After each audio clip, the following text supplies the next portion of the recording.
something the director mentioned to some of your colleagues yesterday. As Americans, we are all victims of this assault. And the American people deserve nothing less than our commitment to see this investigation through and to protect them from acts of violence like this in the future. The FBI's #1 priority is preventing acts of terrorism. The greatest threat we face is the threat posed by lone actors, both domestic violent extremists and what we refer to as the homegrown violent extremists.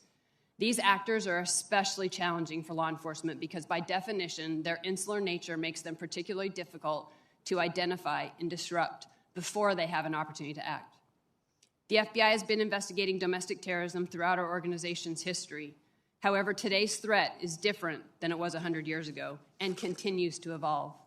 Between 2015 and 2020, racially or ethnically motivated violent extremists were responsible for the most lethal domestic terrorism threat.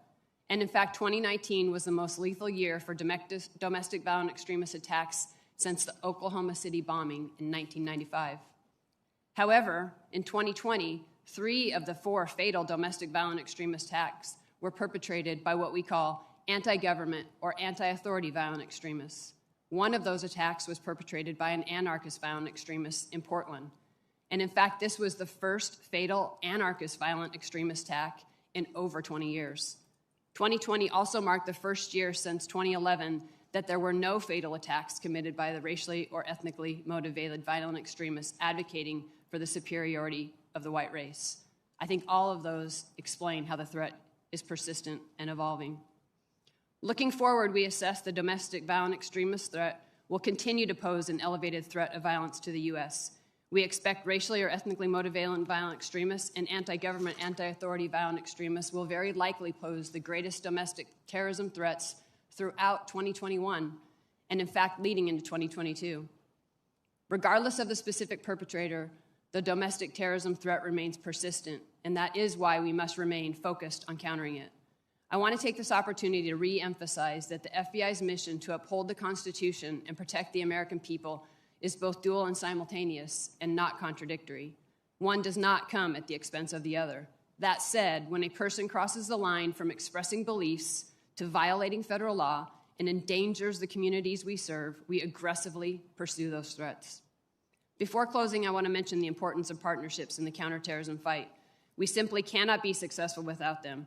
Our investigations and disruptions rely on these partnerships, and they represent American lives saved in communities around the United States. For instance, in fiscal year 2020 alone, your JTTFs across the United States arrested 235 terrorism subjects. We also continue to expand our partnerships in academia, private sector, and within the communities we serve.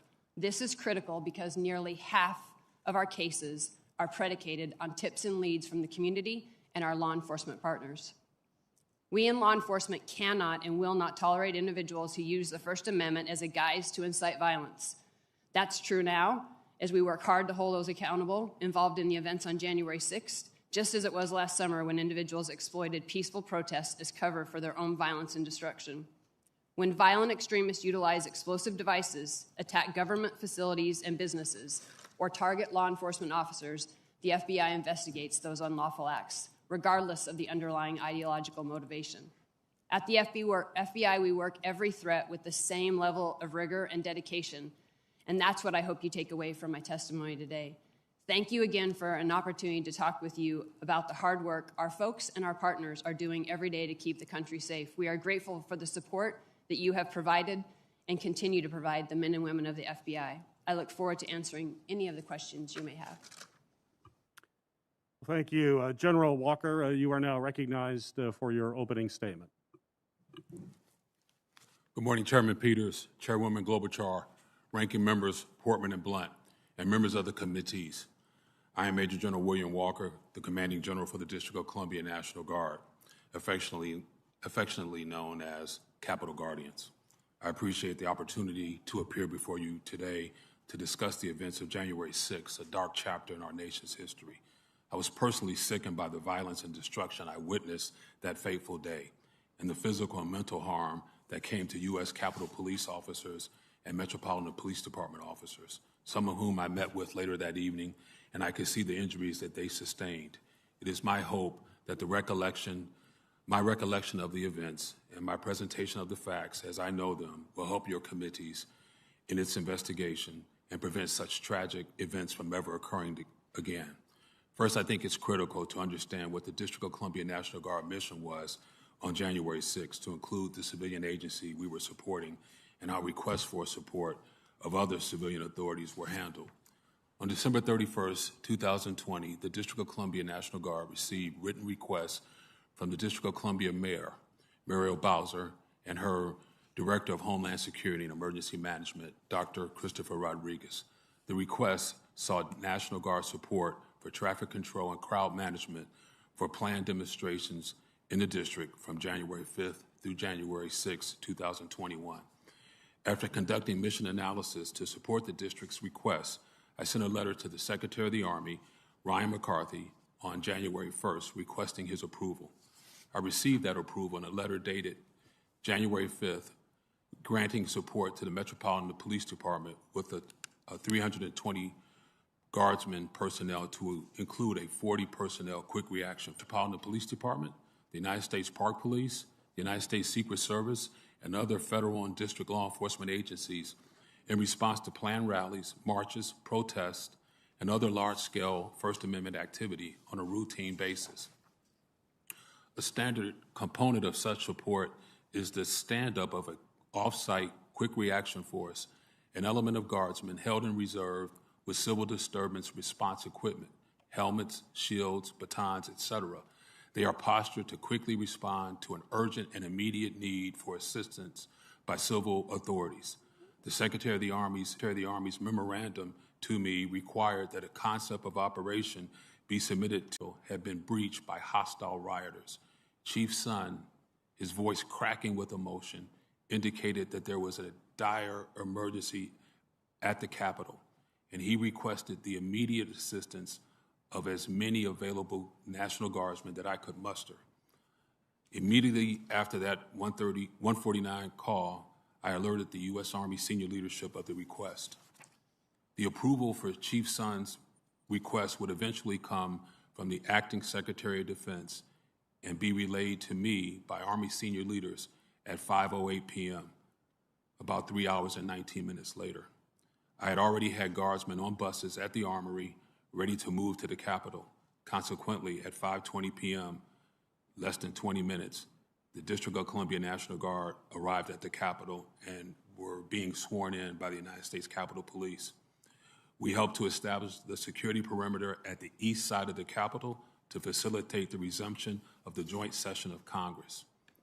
In conclusion, I am grateful for the Guardsmen from the 53 states and territories who supported the District of Columbia National Guard Operation Capitol Response and helped to ensure a peaceful transition of power on January 20th.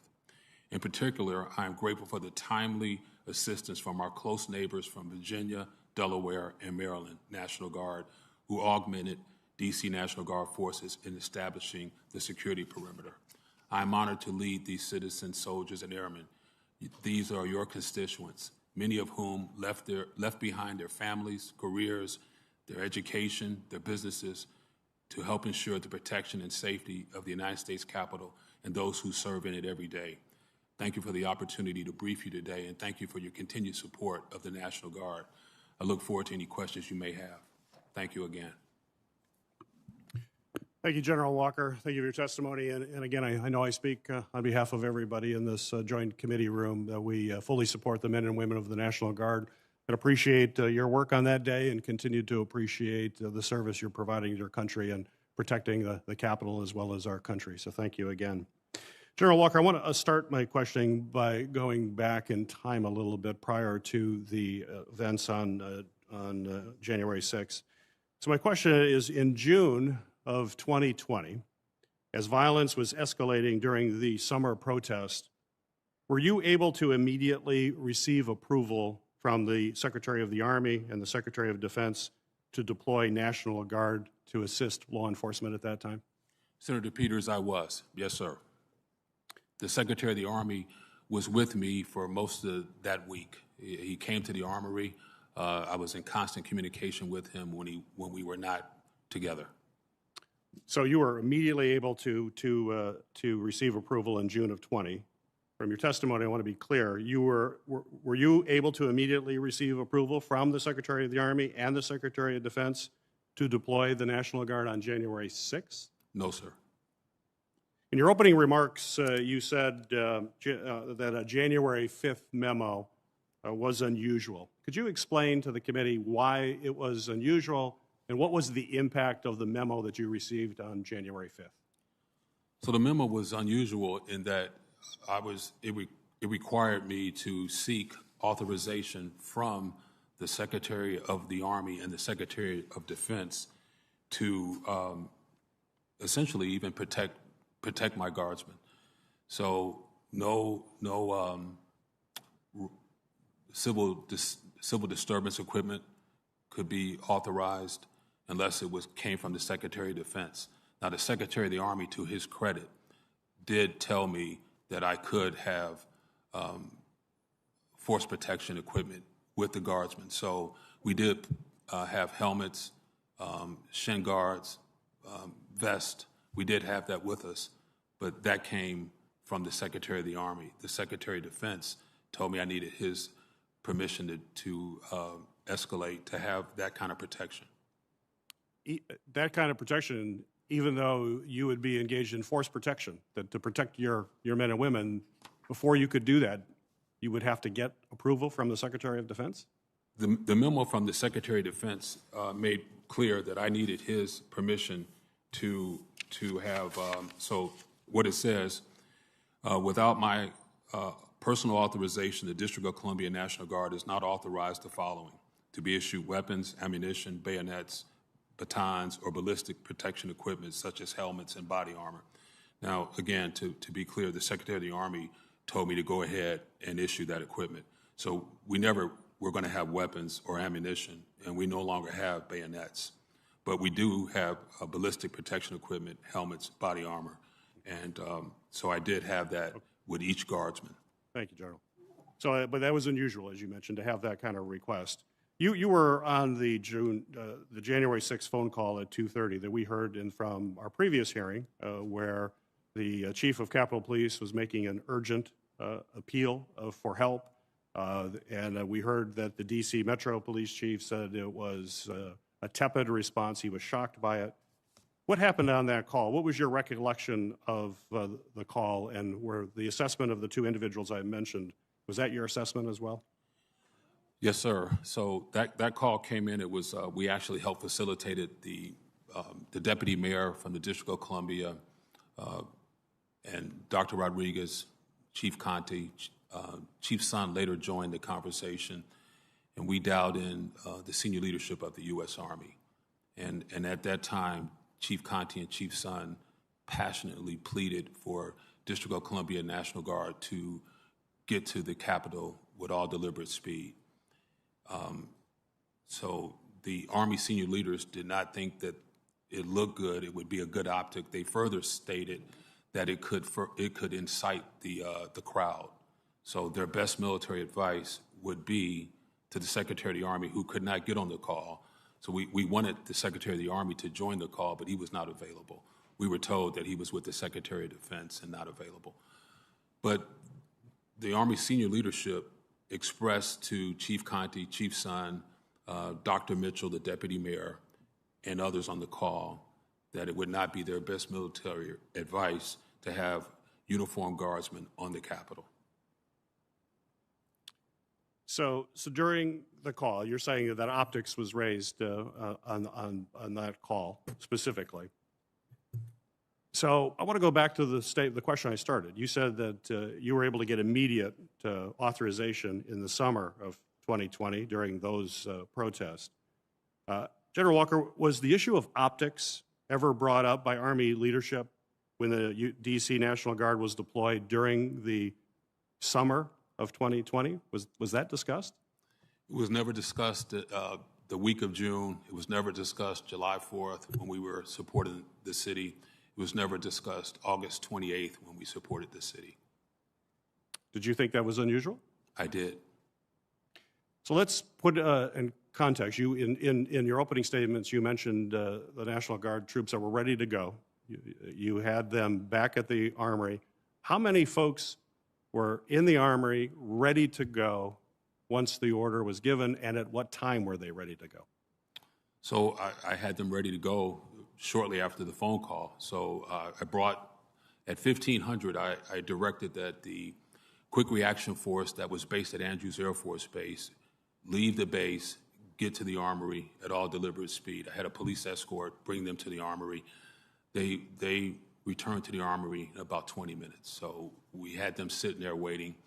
And then in anticipation of a green light, a go, we put guardsmen on buses. We brought them inside the Armory so nobody would see them putting on the equipment and getting on the buses. And then we just waited to get the approval. And that's why we were able to get to the Capitol in about 18 minutes. What time were they on the buses, ready to go? Do you recall? Before 5 o'clock. But at 5 o'clock, I decided, hey, you know, there's got to be an approval coming. So get on the buses, get the equipment on, get on the buses, and just wait. And then a few minutes after that, we did get the approval. I was on a secure video conference when the Army leadership conveyed to me that the Secretary of Defense had authorized the employment of the National Guard at the Capitol. So my timeline has 17:08, 5:08 p.m. is when we wrote down that we had approval, and that was about 8 people in the office with me when I got that. How many guardsmen were ready? You said right immediately, earlier in the afternoon. About 155. So you could have sent 155 much, much earlier. What would have been the impact of sending those 155 right around that 2 o'clock time frame? Well, based on my experience with the summer, and I have 19 years, I have 39 years in the National Guard. I was in the Florida Guard, Hurricane Andrew. I've been involved in civil disturbances. So I believe that number could have made a difference. We could have helped extend the perimeter and help push back the crowd. Ms. Sanborn and Ms. Lova, last week we heard from former law enforcement officials who stated that a lack of intelligence reporting was the main reason for Capitol Police not being fully prepared for the January 6th attack. My question to both of you, yes or no, would you agree that the intelligence community failed to sufficiently identify the threat and warn the Capitol Police of a plot to breach the Capitol, that a plot that was planned in public and announced in advance in a number of open sources? I think this is on. I'll start. I wouldn't necessarily categorize it that way, sir, but I will tell you, I think you've heard us say before, there's not an agent that wouldn't want more tools in their toolbox.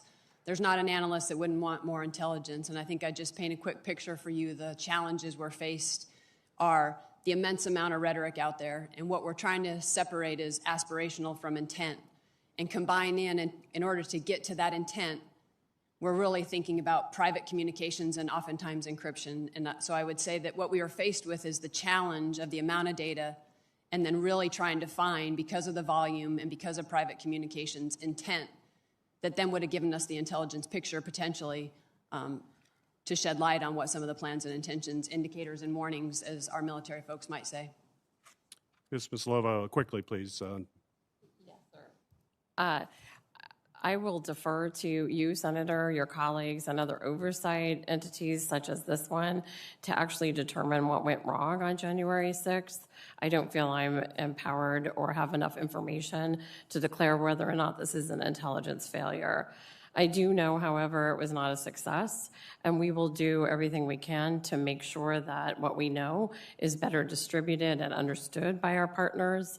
And to echo the Bureau's point, we will also do more to better understand how we can identify the next steps that we see in social media with this particular threat. Well, clearly we have to do a much better job, and I'm sure this will be explored Yes. in depth in questioning from my colleagues here. Chairwoman Klobuchar. Thank you very much, Chairman. I want to start by asking you the same questions I asked our witnesses last week, and that is that based on what you know now, including the recent Justice Department indictments, do you agree there is clear evidence that supports the conclusion that there was those who planned and coordinated the attack on the Capitol on January 6th? Does everyone agree with that? Yes, no? We are seeing indications from our charging documents of people that coalesced together before and made some plans. Okay, so everyone is a yes on this? Do someone want to say if they're a no? I don't want to call on everyone. Are you all a yes? Yes, yes, ma'am. Okay. Okay. Then would you agree that it involved white supremacists and extremist groups, the planning? Is everyone a yes on that? Ma'am, I'd just say that we're seeing a wide range of involvement and still a lot left to be identified, right? A lot of these. No, does it involve white supremacists, and that's what I'm asking? Some. An extremist group. Some. And was the event not planned by Antifa? At this point, we have not identified a specific individual that we've charged associating or self-identifying with Antifa. Okay, thank you. And would you all agree that what happened was a highly dangerous situation that had the potential to be much worse if it wasn't for the heroic actions of the frontline officers? Yes. Yes. Thank you. All right. General Walker, I'm going to start with you. I wasn't going to start here, but I am after what I just heard. So Chief Conti had said that he was stunned at the response from the Department of the Army when former Police Chief Sund requested assistance from the Guard. What's your reaction to what Conti said? Were you frustrated on that call as well? Yes, I was. Senator Klobuchar, I was frustrated. I was just as stunned as everybody else on the call.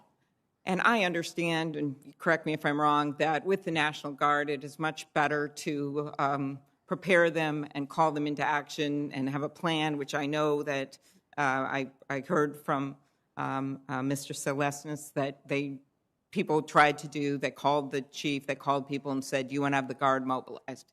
And there was a discussion between you and Sund leading up to January 6th in which this was discussed, and you didn't get a clear direction to have them mobilized. Is that correct?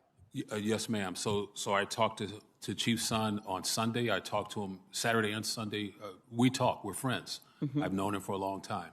So on Sunday, I asked him, are you going to request D.C. National Guard help? And if you do, I need it in writing. It has to be formal because the Secretary of Defense has to approve it. He told me he was not allowed to request a support. And I asked him if he wanted me to share that, and he said no. I can't even ask you for the support, is what he told me. But he did say, but if I do call you, will you be able to support me? I said, yes, but I have to get approval from the Secretary of the Army and ultimately the Secretary of Defense because it's a federal request. Exactly. And so as we've heard from Chief Sund last week, he had been denied by the Sergeant at Arms, and that's a subject for last week. But the subject for today is, given all that, and we know we would have been in much better shape if they'd been called in ahead and if he'd had authority. But now we're to the day, and it is 2:22, and you are on the phone with them, and you're asking for this authorization, which you felt it was unusual to get. Is that right? Unusual that I thought the delay was unusual. Yes. And so we were already in support of the Metropolitan Police Department. And when the Metropolitan Police Department left the traffic control points, what I wanted to do was take those guardsmen and move them to the Capitol immediately. And my logic was we were still in direct support. We would have been in support of the Metropolitan Police Department, who was supporting the United States Capitol Police at that point. So I just keep imagining the scene. The whole country, the whole world is seeing this on TV. You've got the police line breached at this moment. You have smashed windows. You have insurrectionists going through the police lines. You are on the phone. Everyone is seeing this on TV, and they're not immediately approving your request. And in your recent testimony, you just said, hey, I could have gotten them on those buses and ready to go. Is that correct? That is correct, Senator. And as you just testified in response to Senator Peters, you believe that would have made a difference to have them at the perimeter in a sooner point. And I know that the people in charge of Capitol Security felt the same. Yes, ma'am. And so you could have had them there earlier, hours earlier, if it had been approved. And then you had them on the bus, and so they were actually sitting on the bus for a short period of time, right, waiting, because you thought, well, they've just got to honor the request. Is that how your head was working? So you actually put them on the bus so they were ready to go, but you couldn't let the buses go? Yes, Senator.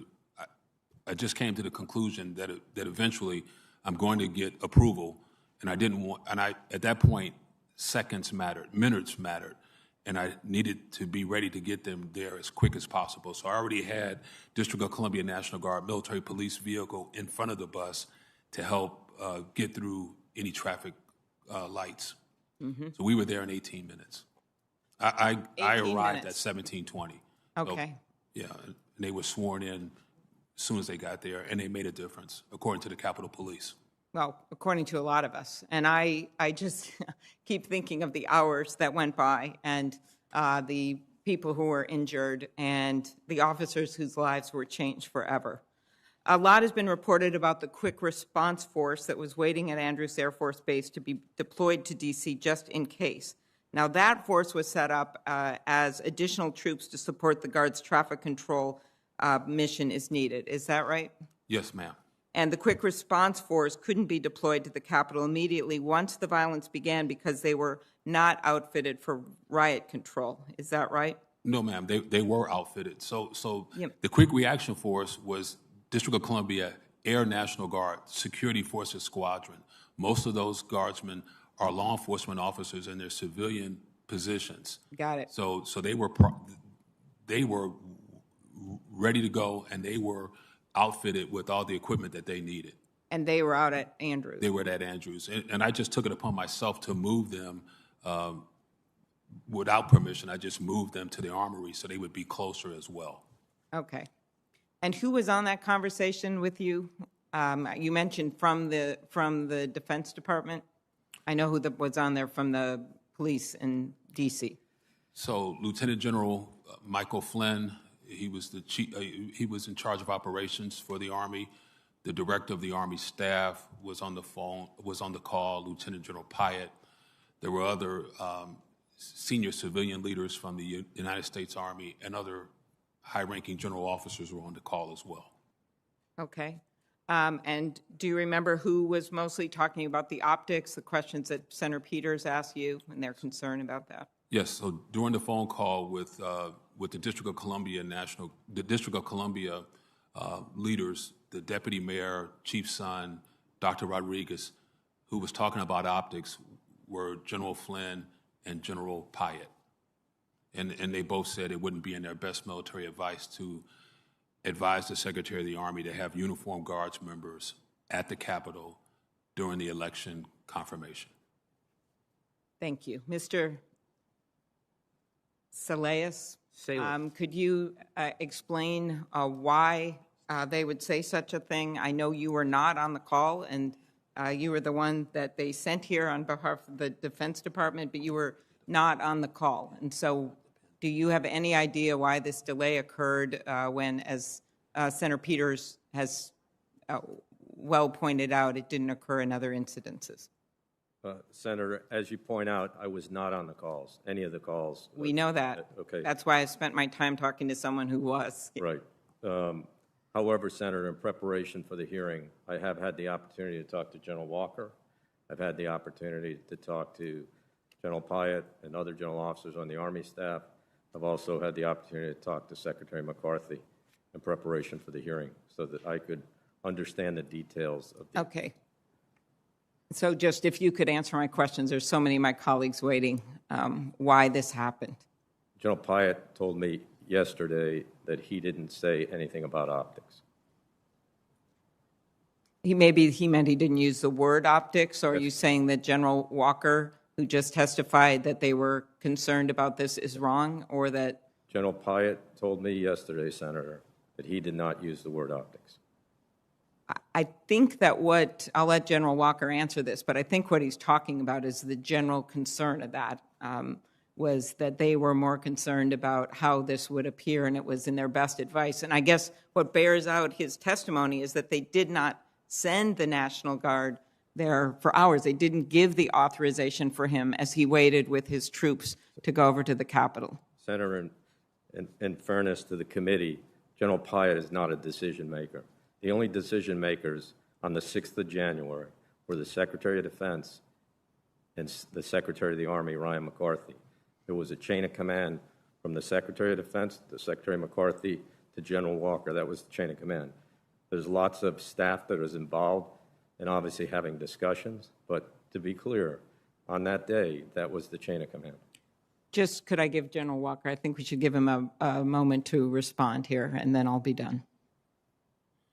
Yes, Senator. So the chain of command is the President, the Secretary of Defense, Secretary of the Army, William Walker, Commanding General, District of Columbia National Guard. Can I just make a correction?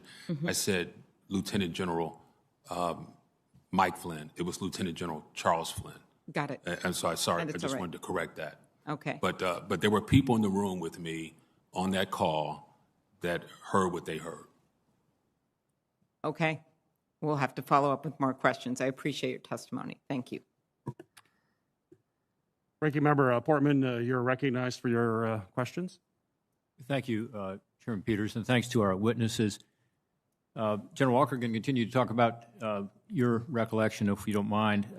This morning, you have testified that you received this letter from Army Secretary McCarthy on January 5th, so just the day before the attack on the Capitol. In that letter, did Secretary McCarthy prohibit you from employing the National Guard's Quick Reaction Force without his authorization? So I have the letter in front of me, and his letter does not, but it is the Secretary of Defense says that I have to use it as a last resort. But the Secretary of the Army told me, and it's I have the letter, that I could not use the Quick Reaction Force. I would just read it. Yeah. I withhold authority to approve employment of the District of Columbia National Guard Quick Reaction Force and will do so only as a last resort in response to a request from an appropriate civil authority. Yeah. I will require a concept of operation prior to authorizing employment of a quick reaction force. Now, a quick reaction force normally is a commander's tool to go help either a civilian agency, but more typically to help the National Guardsmen who are out there and need assistance. Yeah, I think it's the very definition of a quick reaction force to be able to react quickly. And when you've got to go through that kind of an authorization, including coming up with a concept of operation before the Secretary or, as you say, the Secretary of Defense, so the Secretary of the Army or Secretary of Defense would approve deployment, seems to me to be contrary to the whole concept of a quick reaction force. And just to be clear, the Secretary of Defense said I could use it as a last resort. Last resort, right. But the Secretary of the Army says that I could only use it after he gave me permission, and only then after a concept of operation Right. was. And we talked about the chain of command earlier, so your chain of command is both of these gentlemen. In other words, you didn't have the authority to deploy that quick reaction force based on either the letter or the earlier memo that went from the Secretary of Defense, Acting Secretary of Defense, to the Secretary of the Army. Is that correct? That's correct. Yes, sir. Yeah, I also thought it was odd, and I think you said it was unusual and very prescriptive, that the January 5th letter required the Secretary of the Army to approve the movement of deployed guardsmen from one traffic control point to another. Did you find that unusual? 19 years, I never had that before happen.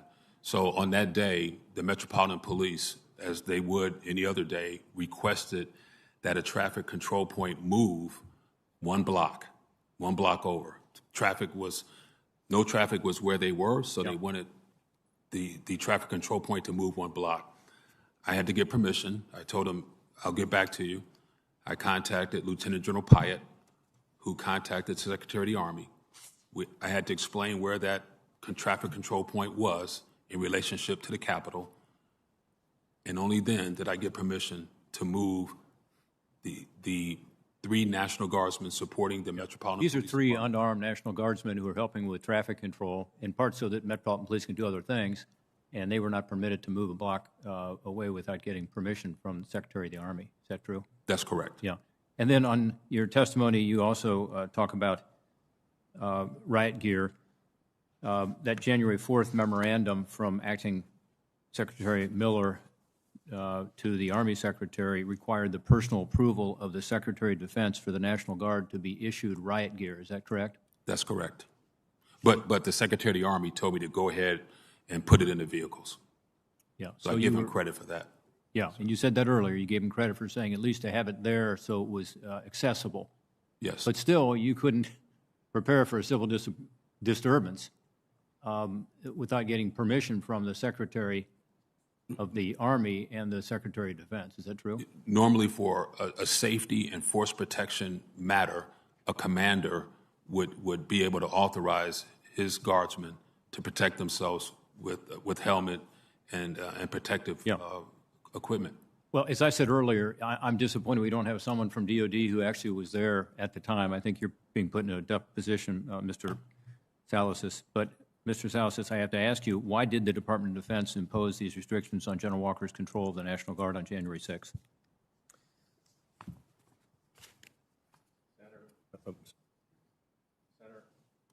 I apologize. I got it now. Senator, Secretary Miller wanted to make the decisions of how the National Guard was going to be employed on that day.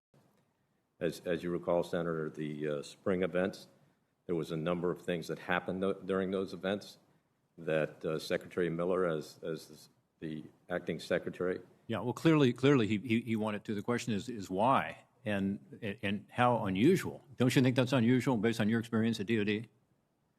Senator, there was a lot of things that happened in the spring. But don't you think that was criticized unusual? for? No, sir, if I could, Senator, civil disturbance operations, that authority rests with the Secretary of Defense. So if somebody is going to make a decision about employing military members against U.S. citizens in a civil disturbance operation. Well, let's talk about the quick reaction force then. Again, you've got a lot of experience, looked at your background. We appreciate your being here. Again, you weren't making any decisions that day. They kind of put you forward here as the person to answer questions. But based on your discussions with individuals, but isn't the purpose of a quick reaction force to quickly react to unfolding situations? Senator, it is designed to do that. Isn't requiring a pre-submitted concept of operations antithetical to the idea of enabling quick reaction? Again, Senator, I would call our attention to the quick reaction force that day was designed to respond to the traffic control points in the metro stations. We did not have a quick reaction force to respond to the events that unfolded on the Capitol. Well, I don't know that that's true. General Walker, did you not have a quick reaction force as part of the D.C. police? I think you did. You had police officers who were also guardsmen who were involved in your quick reaction force, correct? I did. And wouldn't they have been appropriate to respond to the attack on the Capitol? In my opinion, they would have been. I don't know. Look, I wish we had the people who were making the decision, Mr. Salasys, and I don't want to put you in this position, but you're all we've got in terms of talking to DOD today. In your opinion, did the attack on the Capitol constitute a last resort? The last resort, you mean an immediate response, sir? No. Remember, in the letter, it said only as a last resort. Do you think a last resort situation occurred when there was an attack on the Capitol? There was certainly a last resort situation that occurred, sir. So why did it take the Department of Defense so long to authorize the use of the National Guard, in particular, the use of the QFR? Senator, I can relay what I've obtained from my discussions with the personnel that were involved that day. And if you'd like to go through the timeline or just answer the question based on why the decision makers, in this case Secretary McCarthy, if we go through the timeline, clearly at 2:22 has been mentioned today, Secretary McCarthy at 2:30, as I pointed out in my oral statement, went down and saw Secretary Miller at 2:30. At 3:04, Secretary Miller made the decision to mobilize the entire National Guard. That meant that he was calling in all the National Guard members that were assigned to the D.C. National Guard. At 3:04, that decision was made. Between that period of time, between 3:04 and 4:10, basically, Secretary McCarthy had asked for. He wanted to understand, because of the dynamics on the Capitol lawn with the explosives that obviously shots had been fired, he wanted to understand the employment of how the National Guard was going to be sent to the Capitol, what their missions were going to be. Were they going to be clearing buildings? Would they be doing perimeter security? How would they be equipped? He wanted to understand how they were going to be armed, because obviously shots had been fired. He was asking a lot of questions to understand exactly how they were going to be employed here at the Capitol and how many National Guard members needed to be employed on the Capitol. Let me just say, with all due respect, and my time is coming to an end, 3 hours and 19 minutes, 3 hours and 19 minutes from the first call, plea, really, with his voice cracking with emotion, as the Major General said. You have Chief of Police son saying, help, we need help now, 3 hours and 19 minutes. And that can't happen again. You agree with that? Senator, I do. Thank you. Very good. Ranking Member Blunt. Thank you, Chairwoman. General Walker, if the restrictions on your authorities hadn't been put in place by DOD, what would you have done when Chief Sund called you at 1:49 on January 6th with an urgent request for National Guard assistance? I would have immediately pulled all the guardsmen that were supporting the Metropolitan Police Department. They had the gear in the vehicles. I would have had them assemble in the armory and then get on buses and go straight to the armory and report to the most ranking Capitol Police officer and take direction. And further, just let me add this. So one of my lieutenant colonels on his own initiative went to the Capitol anticipating that we were going to be called.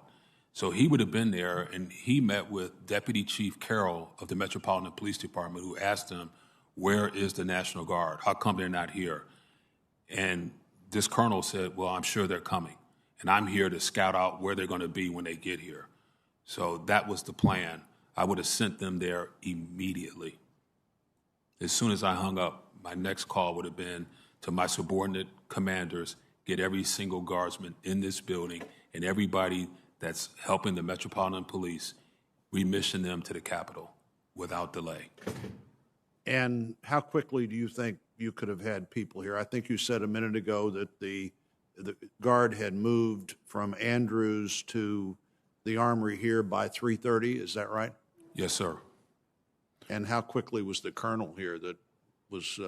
He came with the police. So he was here immediately? Yes, sir. Yes, sir. He was here immediately. When the Metropolitan Police left some of the traffic control points, my colonel left with them and came straight to the Capitol, anticipating that that's where the fire was and that fire needed to be put out. Well, there certainly was concern here immediately. In fact, yesterday I saw a message that I sent Mr. Elder, who was the director of the Rules Committee for me when I was chairman at the time, and the quote on that message, that text message, was, could this information about the Defense Department and the National Guard possibly be true? That's 309, already wondering where Senator Klobuchar and I and other senators were. Could it possibly be true that the Defense Department was not sending the Guard immediately? Mr. Salasys, on the January 5th letter, that's described as Secretary McCarthy relaying new restrictions from the acting Secretary of the Defense, Christopher Miller. Would that be accurate? Would those be new instructions? And do you agree that General Walker had more flexibility before those instructions than he did after? I think that's a yes or no. Do you agree he had more flexibility before those instructions than he did after? That would be one question. And two, would it be fair to say those were new instructions or not? Sir, Senator, General Walker, in fairness to him, can't respond to a civil disturbance operation without the authority of the Secretary of Defense. So, absent these memos, General Walker would have had to get approval to respond to the Capitol through the Secretary of Defense. Well, let's talk about that approval process. I think you said it a minute ago to Senator Portman, if you'd like to go through the timeline. I assume you're talking about the Department of Defense timeline that I have in front of me. You mentioned 1504 as one of your reference points. At 1519 or 319, that timeline says the Secretary of the Army phone call with Senator Schumer and Speaker Pelosi about the nature of Mayor Bowser's request.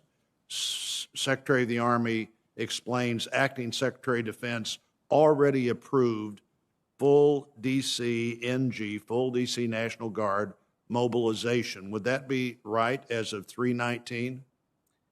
That would be accurate, but if I could clarify what mobilization is. Well, let me go one step further, and I'll let you do that. At 1526, 326, Secretary of the Army phone call with Mayor Bowser and Metropolitan Police Chief relays that there is no denial of their request and conveys Assistant Secretary or Acting Secretary of Defense approval of the activation of full National Guard. So on your timeline, within 7 minutes, one is mobilization, the other is activation.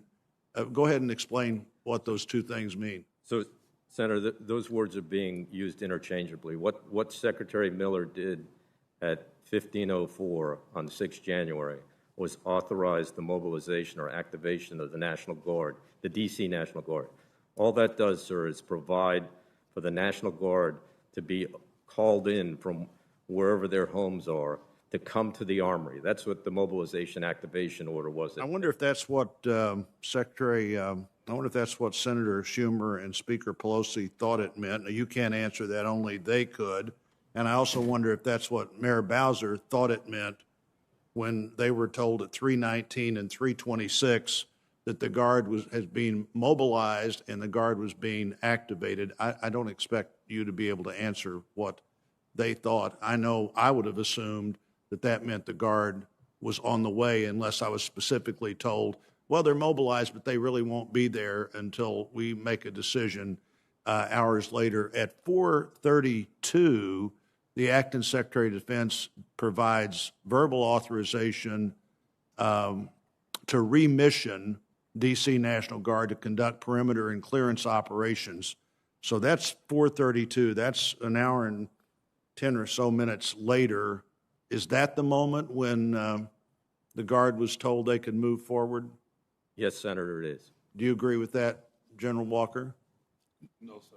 So I didn't get approval until a little bit after 5, and I got that from the Secretary of the Army. It was relayed to me.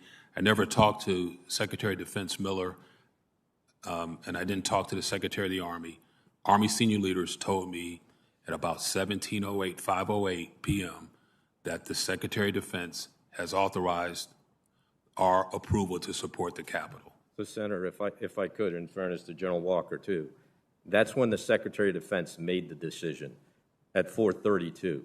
As General Walker has pointed out, because I've seen all the timelines, he was not told that till 5:08. How is that possible, Mr. Salazar? Do you think that the decision in the moment we were in was made at 4:32 and the person that had to be told wasn't told for more than half an hour after the decision was made?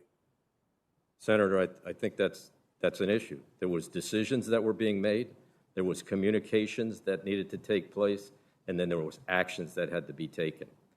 All of that was happening at simultaneous times by different individuals, and I think that part of the challenge is that some of the delayed communications probably put some of the challenges that we had that day. Well, I would think so. If you have to have the communication before General Walker and the National Guard can take the action, and the communication doesn't occur for over half an hour, that's a significant problem for the future if we don't figure out how the decision, the communication, and the action all happen as nearly to the same time as they possibly can. I agree, thank Senator. you, Chairwoman. Thank you very much. Senator Hassan. Well, thank you very much, Chairwoman Klobuchar and Chair Peters and our ranking members Blunt and Portman for this hearing. And I want to thank all of our witnesses for being here today, and I want to thank you all for your service to our country. I want to start with a question for Ms. Mislova, please.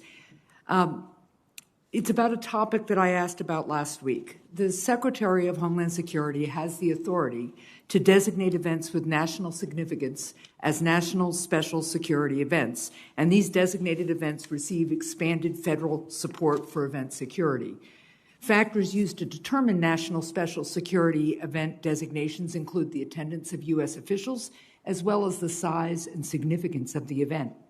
In our hearing last week, the former officials in charge of security here at the Capitol testified that DHS did not reach out to U.S. Capitol officials about designating January 6th joint session of Congress as a national special security event. So, Ms. Mislova, to your knowledge, did any Department of Homeland Security officials ever consider or recommend designating the January 6th joint session of Congress as a national special security event? Sorry. Thank you, Senator.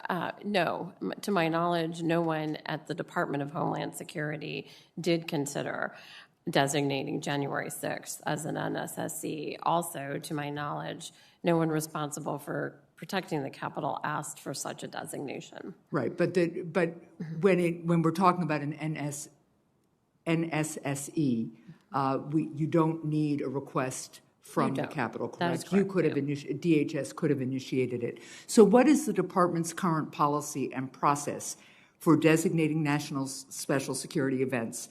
And were there any procedural issues blocking such a designation in spite of the growing evidence of intelligence available to federal security officials prior to the event?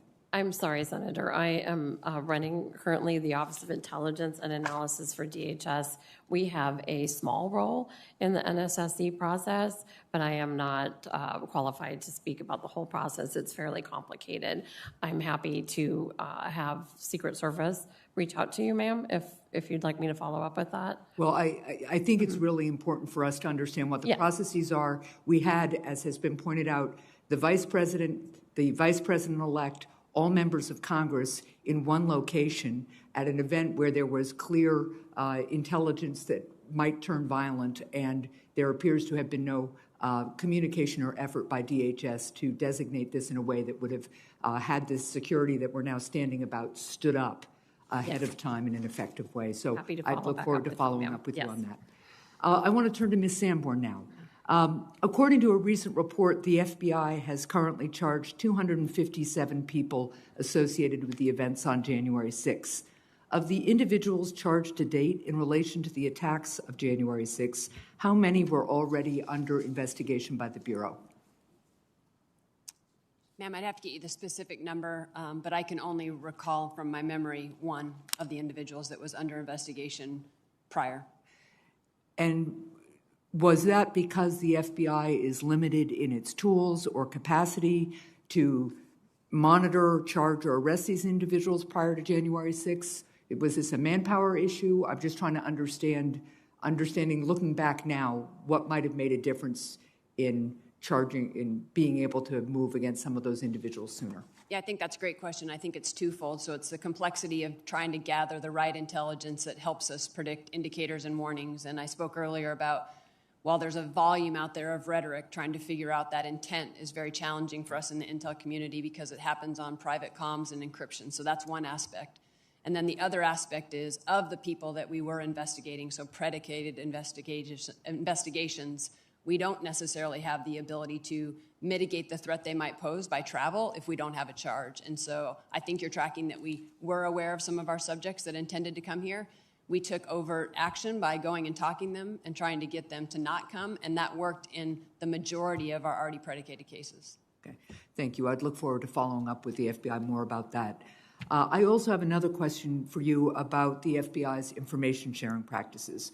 On January 5th, the FBI Norfolk Field Office issued a report that some extremists were preparing to travel to Washington and commit acts of violence.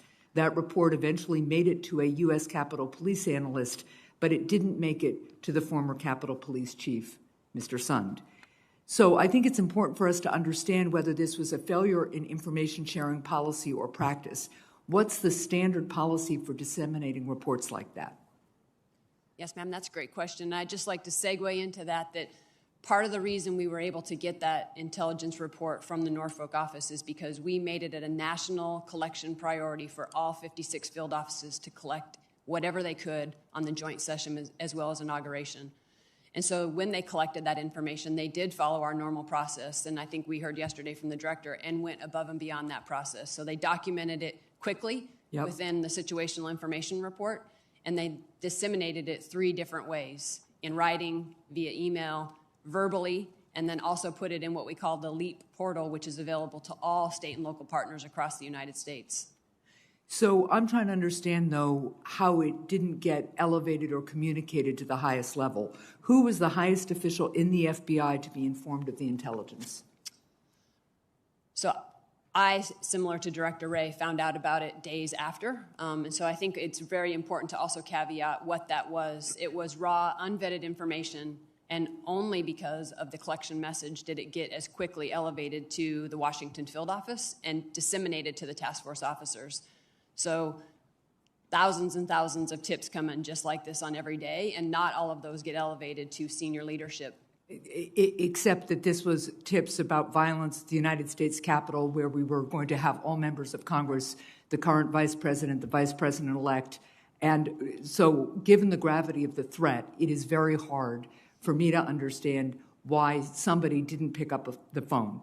And I'd like to understand, too, whether any of the following were informed of the intelligence: the president, the White House chief of staff, the attorney general of the United States, the speaker of the House, or the Senate majority leader. Not to my knowledge, ma'am, and I think you heard the director say this yesterday, and I echo it 100%. Anytime an attack happens, we're going back, and we're going to figure out what we could have done better and differently. So I echo there's always processes that can be improved. Look, I will just say this, that one of the things before a major event that one should always do is figure out who the leadership is, and they should be talking twice a day on the phone for the week leading up at least. That's kind of standard practice, at least in the states that I'm familiar with. It's certainly standard practice for governors. And it is astounding to me that even if it's raw intelligence, given what the stakes were on January 6th, that kind of sharing wasn't routine and that it didn't happen. So I hope very much that we will look back at this and develop kind of standard operating procedures so that the leadership of security at the Capitol, the leadership of security in all the various agencies are sharing this kind of information person to person rather than relying on standard emails and the like. Thank you very much. I will say that's the purpose of the command post, but 100% echo your point, which is let's go back and figure out what we could do differently. Okay. Thank you. Thank you, Madam Thank Chair. you. Thank you, Senator Hassan. And for members of the Rules Committee, we're following the order set forth by the Homeland Security Committee, how they do their order. So if there's questions about that, that's how we're doing it today. And next is Senator Feinstein. Thanks very much, Madam Chairman. I'd like to ask this question. In August of 2017, DHS, Office of Intel and Analysis, and the Virginia Fusion Center issued a report days before the violent protests in Charlottesville, Virginia. The report warned that the protests could be among the most violent to date. It warned that anarchist extremists and white supremacist extremists are calling on supporters to be prepared for and to instigate violence at the 12 August rally. Now, this was very similar to what we saw in the lead up to the January 6th insurrection, when groups were actively planning to come to Washington and commit violence. Yet, there was no similar intelligence report by the Department of Homeland Security for this occasion. My question is why and what happened to change this procedure? Yes, Senator, thank you for that question. Before the election and then into the inauguration, INA did publish 15 separate unclassified reports that did discuss specifically that there was a heightened threat environment, that the threat could come from lone actors or small cells. We assessed that those that were motivated by concerns about the election and grievances associated largely with COVID-19 restrictions would also appear to be armed. And we also warned that they could transition quickly from a peacetime situation into a violent situation. I actually, in preparation for this hearing, did review all of those reports and was impressed with how well the team did. They were very well written and very specific. The point, Senator, is that we thought we had provided that warning. We did not have anything specific about an attack on the Capitol to occur on January 6th. So we did not issue a separate report. In hindsight, we probably should have, but we had just issued a report on December 30th with our colleagues at FBI and the National Counterterrorism Center. Well, we had thought, ma'am, that that was sufficient. Yeah, I'd like to ask that you make those reports available to this committee. Happy to, ma'am. Please. Also, press reports indicate that Acting Defense Secretary Christopher Miller issued a memo on January 4th preventing the D.C. National Guard from receiving weapons or protective gear, interacting with protesters, or employing riot control agents without his personal authorization. Do you know of any other instance where a defense secretary required personal authorization before allowing National Guard troops to respond to an emergency? And I'd like to put the letter from Christopher Miller, Madam Chairman, in the file, if I could. Yes, without objection. Could someone answer that Oh, question? I'm sorry, Senator. I'll answer that question. I was waiting. Senator, I'm not aware of another letter from a secretary. But again, based on events in the spring and Secretary Miller being new to the department at that time and some of the things mindful that had happened, he issued that direction.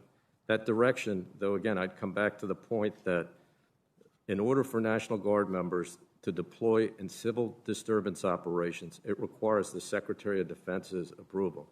So just as, to be clear, there is no ability for the military to respond without the Secretary's approval for civil disturbance operations. Well, if I may, Madam Chairman, I'm looking at a memo for Secretary of the Army, employment guidance for the District of Columbia National Guard, dated January 4, 2021, I received it, and it responds to a memorandum regarding the district's request for support for the planned demonstrations from January 5th to 6th, 2021, and you are authorized to approve the requested support subject to my guidance below, subject to consultation, and then it points out a number of things that are not authorized.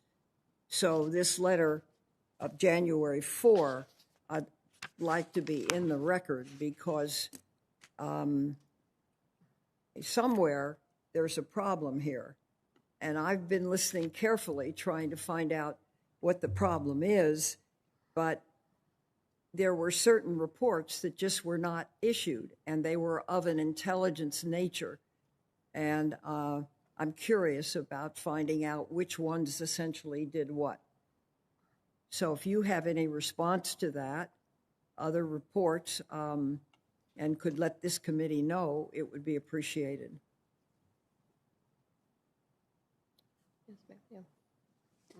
Yes, ma'am, happy to do so. I think the key here is, and I think my DHS colleague mentioned this, is the intelligence we had articulated that we knew people were coming to the D.C. area. We knew there was a possibility they would come armed and potentially have conflict amongst themselves. What we lacked, and I think you heard this last week from all the folks that testified as well, none of us had any intelligence that suggested individuals were going to storm and breach the Capitol, and that was the intelligence that we lacked.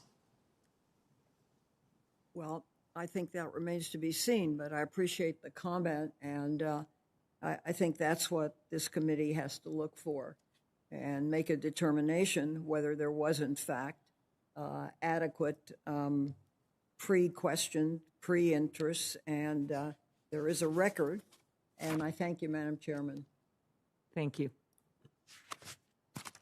Senator Johnson, you're recognized for your questions. Thank you, Mr. Chairman. Before I get into my line of questioning for today's subject, Ms.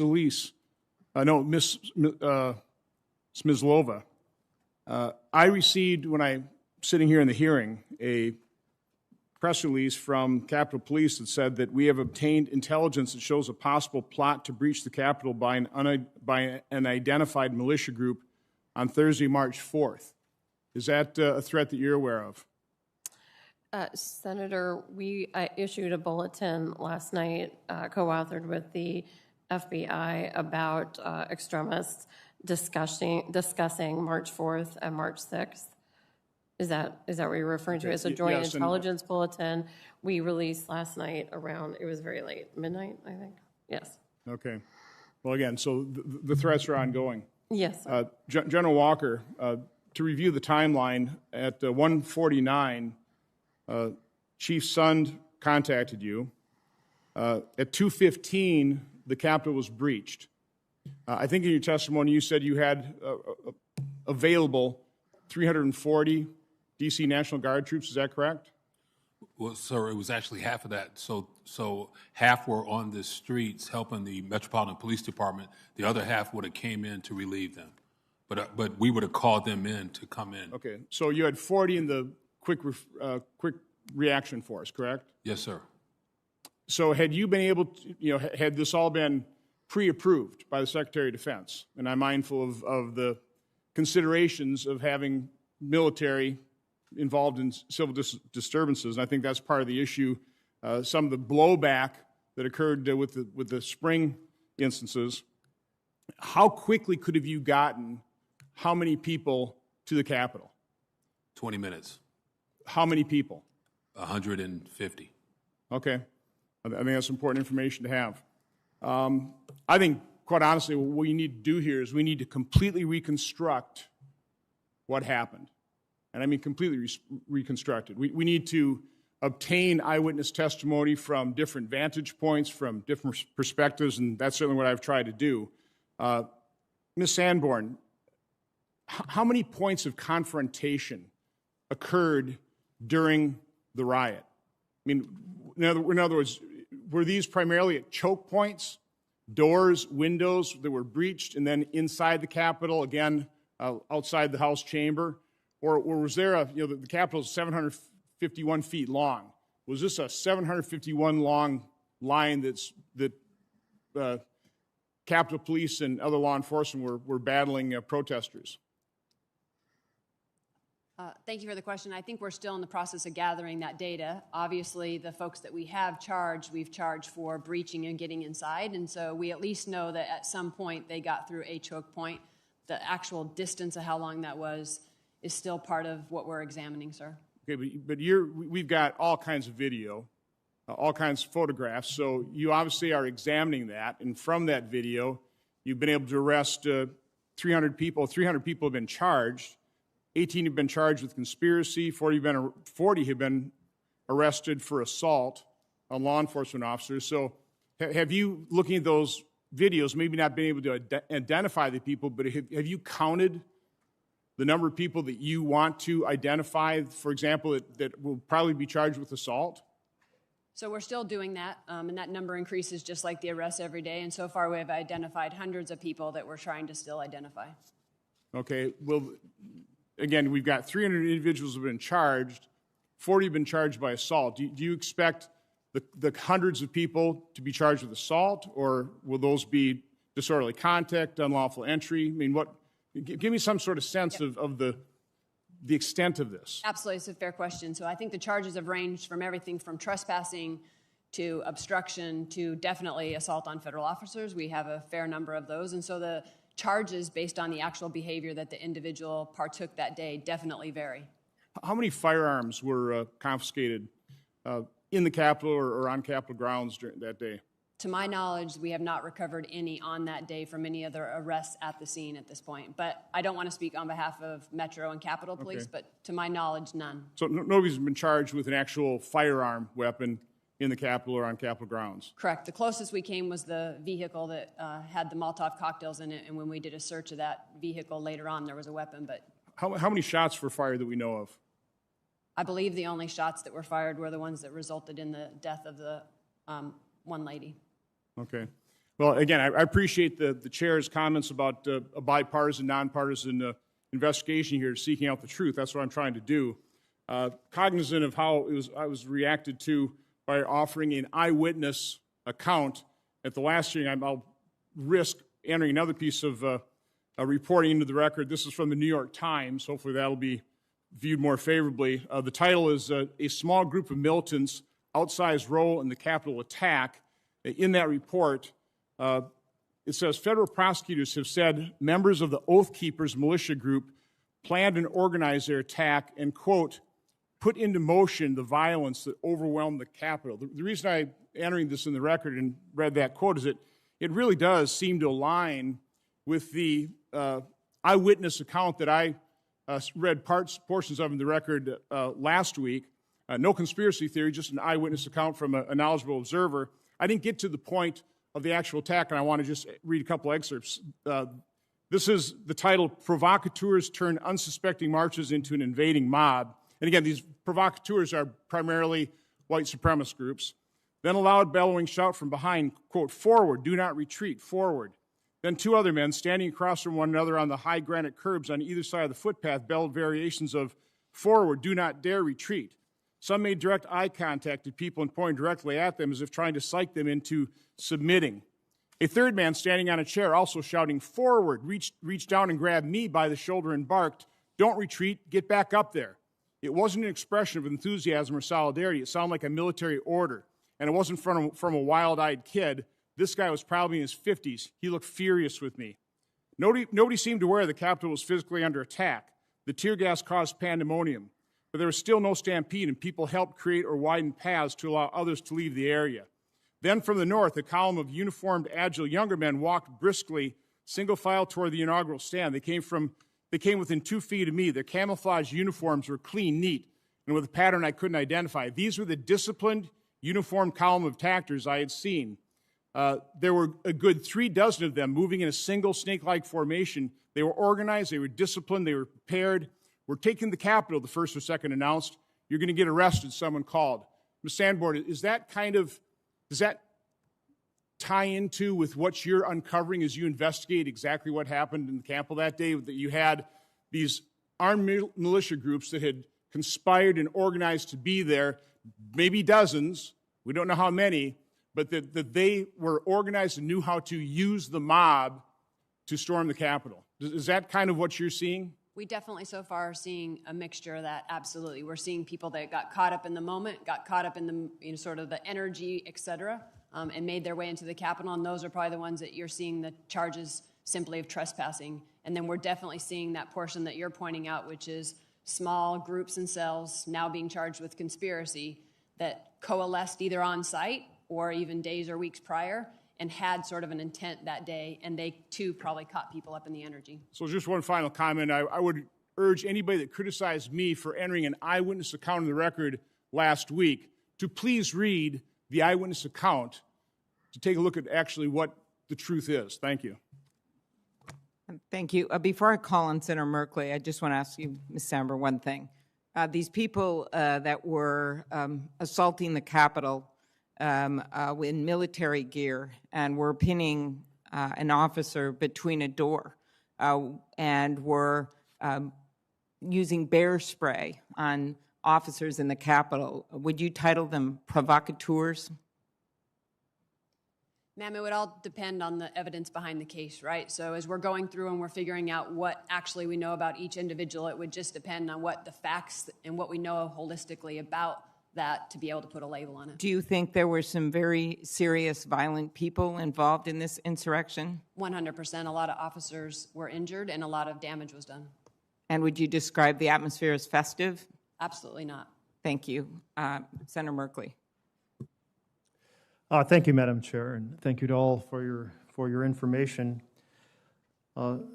Assistant Secretary Solisas, if I understood your earlier comment, you thought the quick reaction team was only for reinforcing assistance to those members of the National Guard providing traffic control.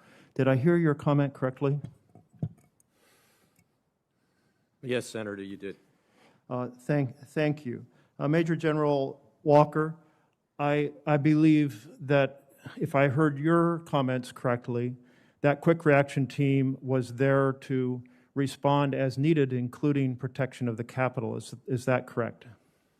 No, Senator. So they were actually to provide support to the guardsmen out there.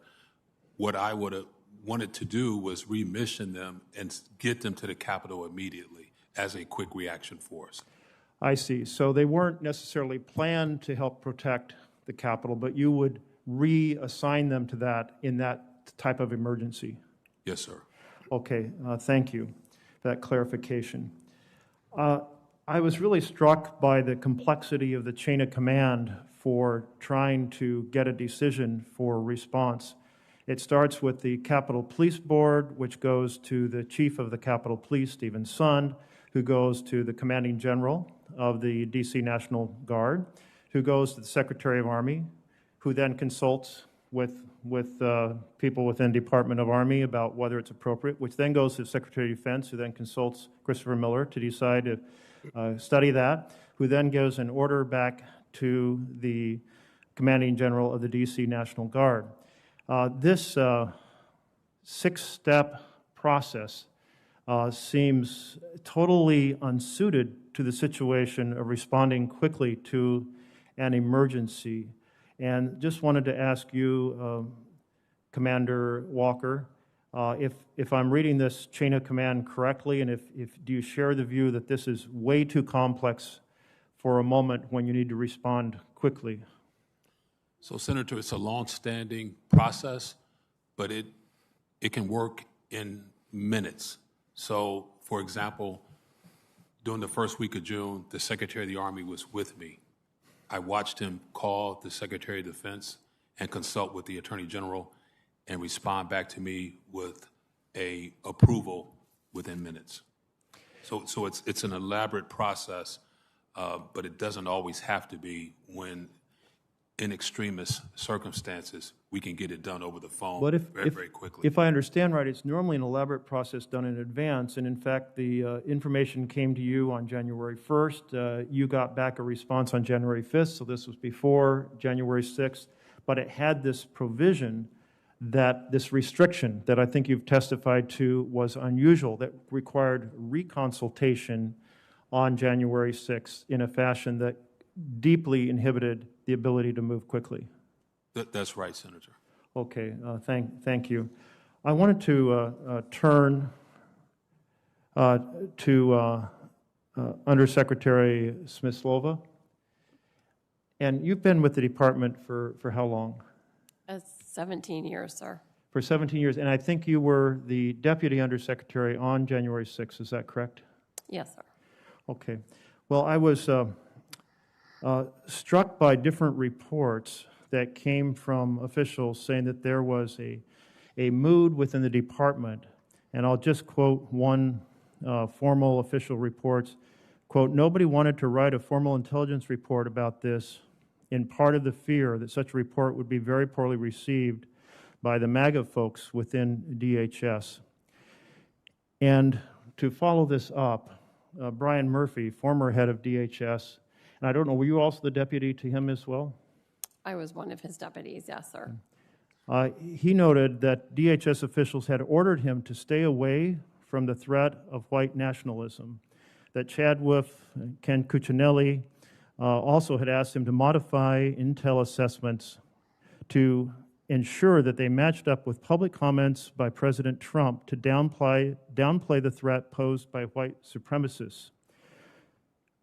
In your time at DHS, it's very important that intelligence is unaffected by politics. It's like the root information. Did you get a sense that there was kind of a troubling cloud as reported in various sources, including from the former head of DHS, that there was this troubling cloud of political influence over the quality or the kind of determination of how intelligence was presented to officials. I can say that INA's reports did not change. We did not change our assessments based on any political pressure or interference. We did publish the Homeland Threat Assessment. It's a publicly available document that does state that white supremacists are the most persistent and lethal threat to the homeland. So did you ever feel any pressure or receive any encouragement, even kind of in a less informal way, I'm not talking about a written document, that you needed to be very careful about clarifying the threat posed by white extremists? I did not personally receive that. And do you consider Brian Murphy's report that that type of pressure was applied to be accurate or inaccurate? His is a whistleblower complaint, and it is still being adjudicated. No, I understand, but I'm asking you, you were right there in the leadership. You never got a sense that there was any type of political influence like he reported regarding encouragement to downplay? I did not personally have that influence pushed upon me, sir. Okay, thank you. Some have suggested that the reason that there were formal intelligence assessments regarding earlier events, including the protests in Portland, but not such a detailed presentation related to January 6th, was because of this pressure to downplay to some degree the threat posed by white extremists. I would like to point out, sir, that the two instances are very different.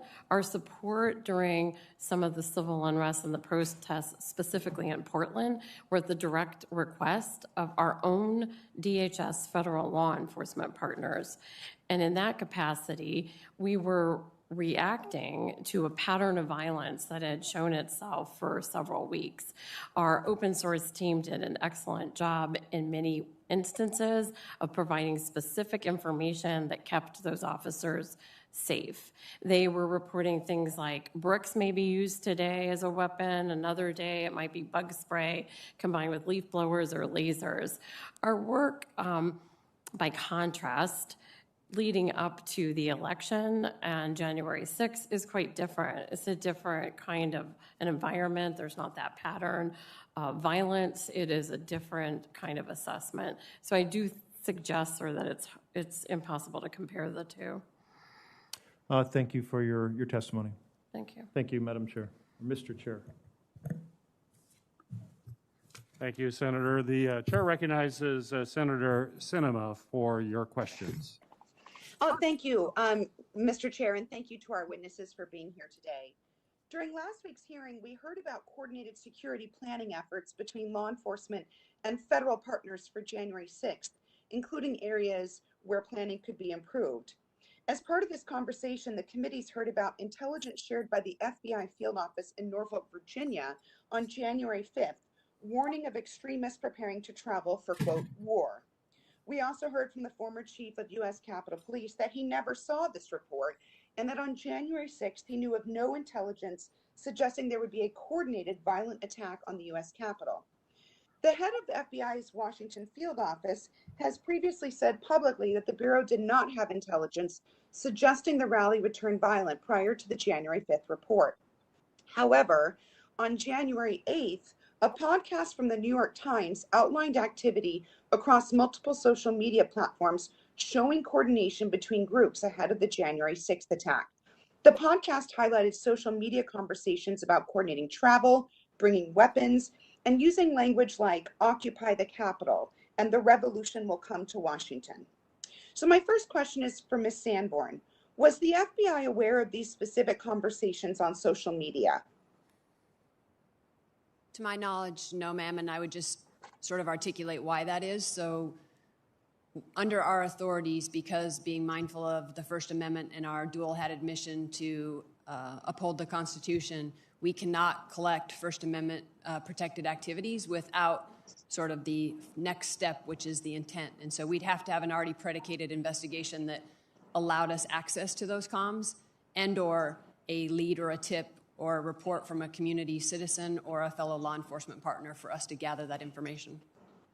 So the FBI does not monitor publicly available social media conversations? Correct, ma'am. It's not within our authorities.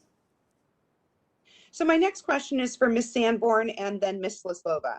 Did the preparations for January 6th rally follow the typical process for sharing information among law enforcement entities when confronted by this type of an event with a high potential for violence? And were there additional processes implemented to consider that, as Senator Klobuchar pointed out, this was an event with Congress in session and the Vice President and Vice President-elect all gathered in one place?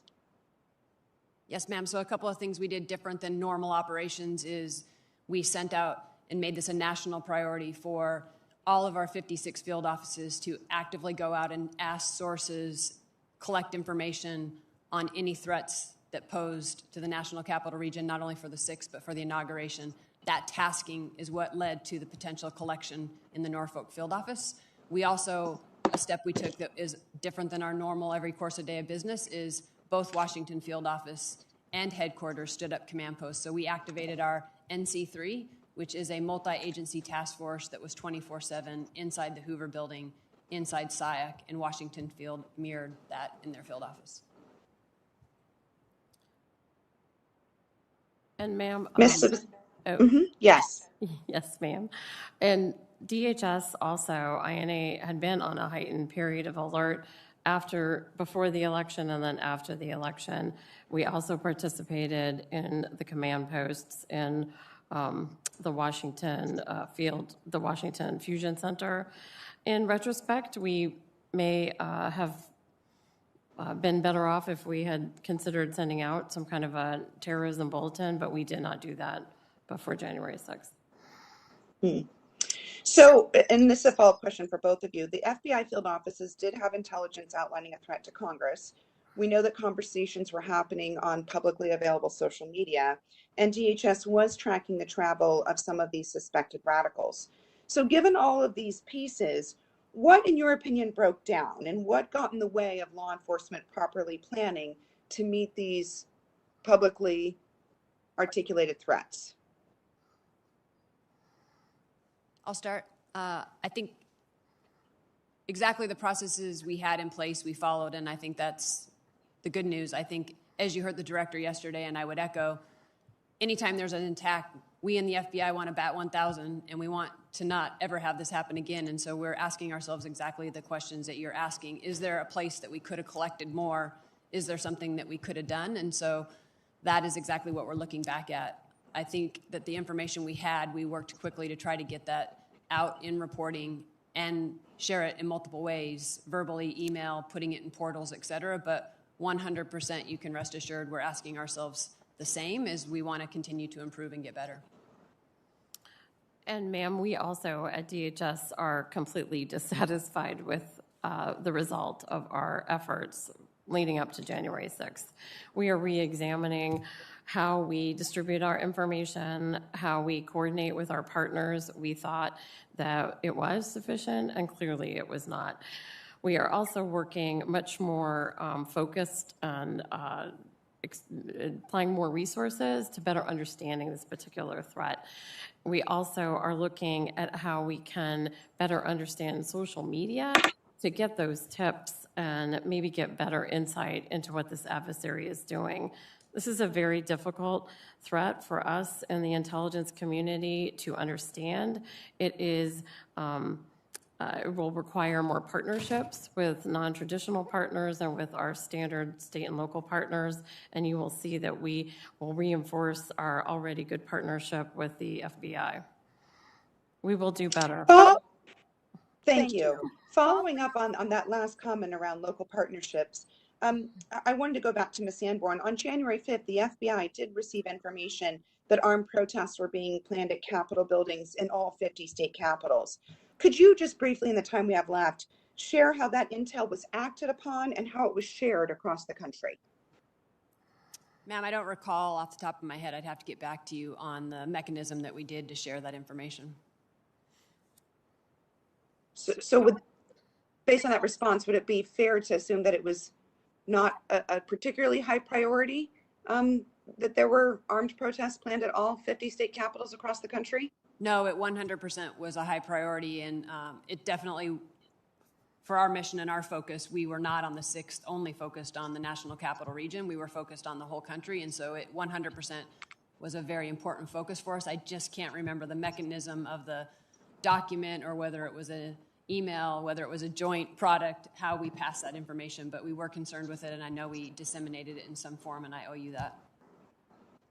Thank you. So I'll just have my team follow up with you. Mr. Chair, I see that my time has expired. I yield back and thank you. Thank you. Senator Padilla, you are recognized for your questions. Thank you, Mr. Chair. First a comment, then a question for the witnesses. I understand, there's a lot of people saying they'd like to see a reconstruction of the events of January 6th and how they came to be. For anybody genuinely interested, I turn their attention to the House Impeachment Manager's presentation to the United States Senate from February 9th through the 13th. My questions today, though, are in some ways a follow-up to yesterday's Judiciary Committee hearing, where we heard from FBI Director Chris Wray. And I'm going to quote from his testimony yesterday. Quote, "We are not aware of any widespread evidence of voter fraud, much less that would have affected the outcome in the presidential election." End quote. And yet former President Trump and other people with influence continue to spread lies and disinformation about how the November 2020 election was stolen. Former President Trump continued this effort most recently at the Conservative Political Action Conference on Sunday, falsely claiming, and I'll quote from him, "We did even better in the second election than we did in the first. You know, I won the first. We won the second. We did much better." Prior to joining the United States Senate, I served for 6 years as California Secretary of State, which includes the responsibility of serving as California's Chief Elections Officer for the most populous state in the nation. I know Trump is lying. We all know Trump is lying. FBI Director Wray told us yesterday that one of the biggest challenges the government faces in confronting domestic terrorism is separating the signal from the noise.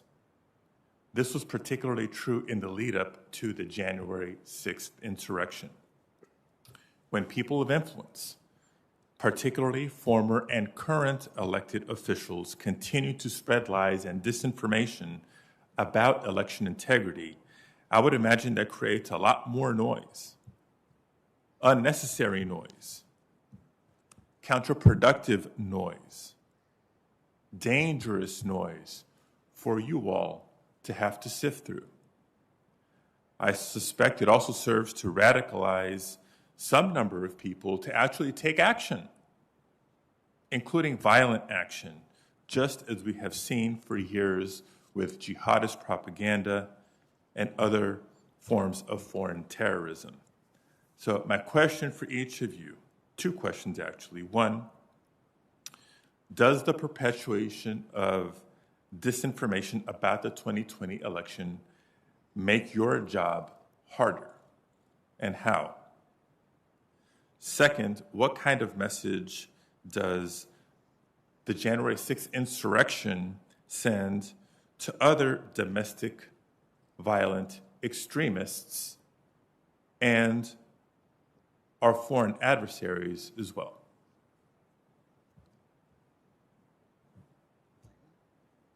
I'll start. I think I'd start with pinpointing the specific thing that just drives somebody to mobilization is very, very, very difficult, and it's probably more complex in the domestic violent extremist space than any other of the terrorism threats we face. And why that is what we've found in our investigations is domestic violent extremists not only are potentially doing what they're doing in an insular manner, but it's a combination of an ideology that they have, and what makes it different is a very unique personalized grievance. And when those things combine, that appears to be what pushes them to mobilization. And so for every single individual, we're trying to find that, but it's incredibly hard, and it relies a lot on their ability, post-disruption to explain that process to that. And so that's something we're trying very hard to get to the bottom of on each of these cases. And sir, we did warn in our National Terrorism Advisory System Bulletin that we assess perceived grievances that are fueled by false narratives could continue to mobilize or incite people to commit violence. So to that extent, yes, false narratives are difficult.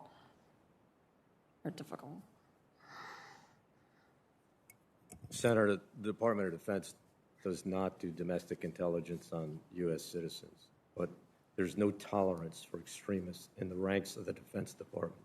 Secretary Austin, within the first few weeks of taking over as the Secretary, ordered a stand down in the Defense Department, a one-day stand down to examine extremism, educate people, and make sure that we're doing everything we can to root that out.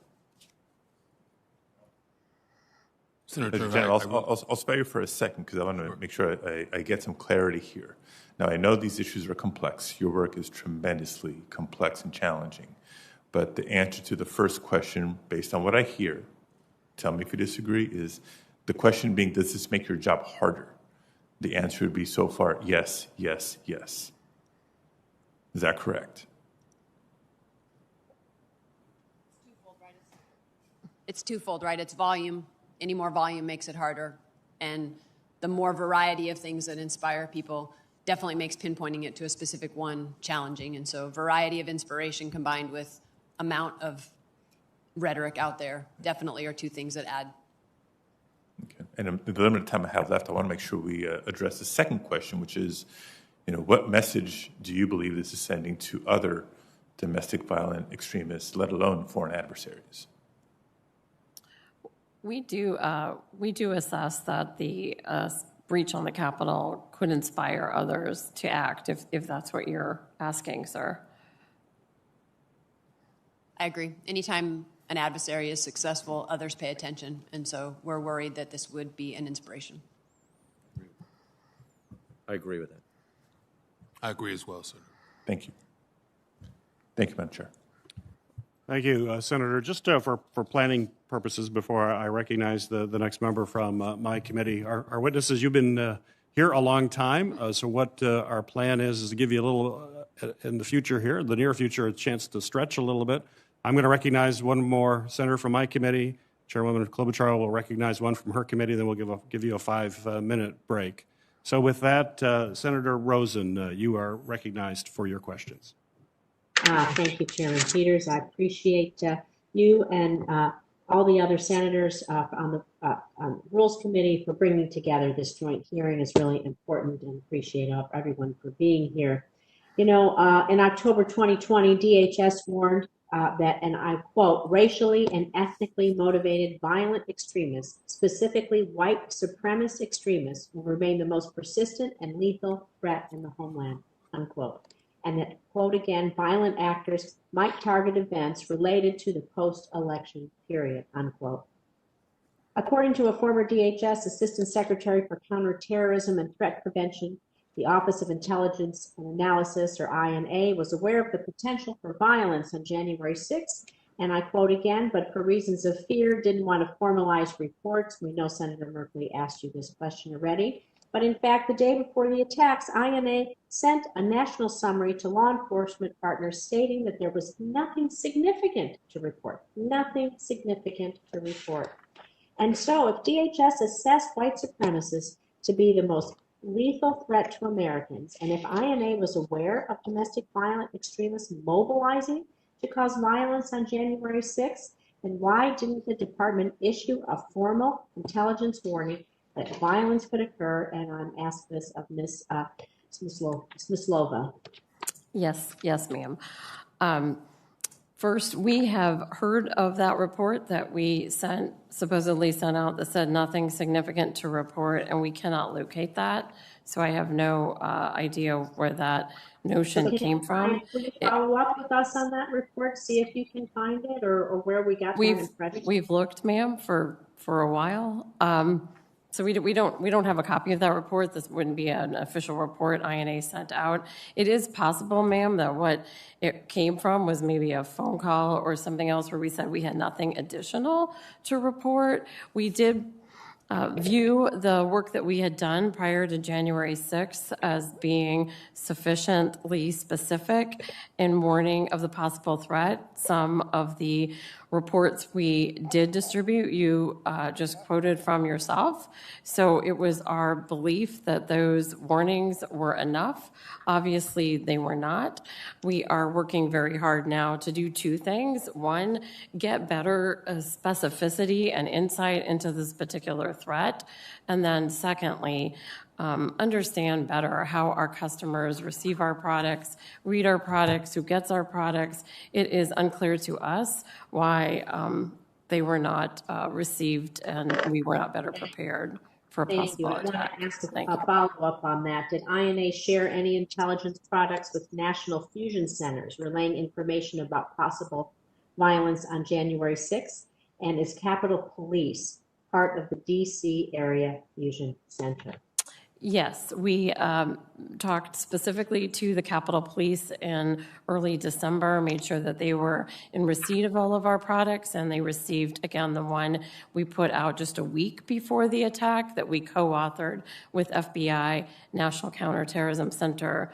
We know that all of our products do go to the National Network of Fusion Centers, and we, in fact, participated in a phone call that was sponsored by the National Network of Fusion Centers the day before on January 5th, where we also reiterated our concerns that we were in a heightened threat environment, that this particular adversary could mobilize quickly, and they most likely as small cells, lone offenders, they would most likely come armed, and they could, were interested in attacking specifically government buildings and large gatherings.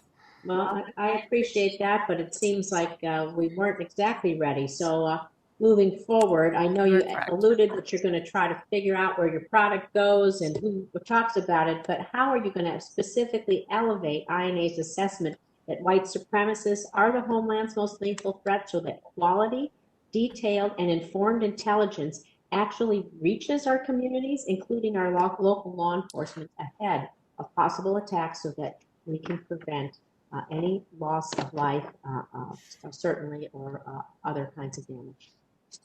Yes, ma'am. And the department is committed to doing that. Our secretary is very committed to coming up with a whole of DHS approach to better combat domestic terrorism. We are working across the department to understand how to better articulate the threat and deliver the threat and how to mitigate it with our state and local partners. Thank you. I want to move on because the day before the insurrection, the FBI issued an internal warning that extremists plan to take part in violence on January 6th. Last week, I asked Metro PD about the intelligence failures leading up to the attack. Acting Chief of Police Conti told me that FBI emailed MPD an alert bulletin warning about potential violence at 7 p.m. the night before the attack. Mr. Conti told me, again, I'm going to quote here, I would certainly think that something as violent as an insurrection at the Capitol would warrant a phone call or something, unquote. But yesterday, FBI Director Wray shared that his information had been provided to local law enforcement multiple times and in multiple forms. So, Ms. Sanborn, it sounds like either Mr. Conti or Director Wray was mistaken. So can you corroborate Director Wray's statement? And if indeed the warning was only sent in writing, why didn't the FBI go a little bit further? Why did it not alert local law enforcement about the possible violent insurrection in a manner more consistent with the gravity of the threat on our campus? Yes, ma'am, I appreciate the question. I think I'll start with the information we received, just to correctly characterize what it was information off the internet, unattributable to a specific person. That being said, the content and the suggestion of what may or may not happen was concerning enough that based on our prioritizing this as a collection priority for our 56 field offices, they quickly wrote that up and within the hour had that information to the Washington field office. They wrote it up in a document specifically for dissemination to state and local partners, but really they tried to belt and suspender that together. They wanted to make sure that we just didn't rely on the dissemination of a product that we also followed up with an email. So it went out in an email to all task force officers on the Washington JTTF task force. And there's numerous of those from the National Capital Region that received that email. Still, on top of that, they didn't want to rely on just the email and the written document. In one of the command post briefings that they were doing back then, every couple of hours, they specifically stood up and talked about this to try to have a common operating picture of what this information was. And then still to go a step further and not rely on just that and make sure that we broadened the visibility, not just to the National Capital Region, but that we opened that aperture to the whole country for our state and local partners. We posted that situation information report on what we call the LEAP portal, which is available to all state and local partners. And why that's significant is it gives them awareness, but it also gives them the opportunity to maybe even potentially add collection to what our piece that we got from the social media posting online. Thank you. I know my time's expired, so I'll take this question offline, but you're encountering so many online threatening posts. We need to maybe change the definition of specific threats, raise them up. Thank you. Very good thoughts, Senator Rosen. Next, Senator Warner from the Rules Committee. Thank you, Madam Chairman. And let me also agree with you and Senator Rosen that the cross-pollination that takes place on social media platforms and on the dark web need to be pursued. I appreciate Ms. Sanborn's appropriate response that you not arbitrarily collect off of American citizens if there's not some nexus. But I do think it's important, and I think others have mentioned this, that domestic violent extremists didn't start with January 6th. They didn't start with Donald Trump. They're not going to end with January 6th. They're not going to end with Donald Trump. In my state, we saw a few years back the Unite the Right rally at Charlottesville, where many of these same groups and affiliations came together in another violent effort where one protester was killed, and fortunately lost a couple members of our state police. Director Wray has repeatedly said in testimony before the Intelligence Committee, the Worldwide Threat Assessment, that domestic violent extremists are a major national security threat to this country. I personally believe that message was downplayed during the previous administration because they didn't want to hear it. And what I want to start with Ms. Lova and Assistant Director Sanborn. Director Sanborn, it's great to see you again, is that recognizing the constraints that are placed upon you in terms of collections, but also acknowledging that this threat has been around for some time. The FBI in particular has acknowledged that it is an extraordinary, major, severe threat. What have you both been able to do in engaging in open source intelligence and independent research communities to better identify these DVEs? I know in the run-up to the January 6th insurrection, there was research done by Harvard's Joan Donovan and Elon University's Megan Squire, as well as other researchers that pointed to the fact that these DVEs and the affiliated groups, oftentimes groups that are working in conjunction with groups in Europe, were planning this effort. So how are you, both DHS and FBI, utilizing these independent researchers, open source activities, and making sure we've got a better handle on it, recognizing the appropriate constraints on what you can do directly? Yes, Senator, thank you for the question.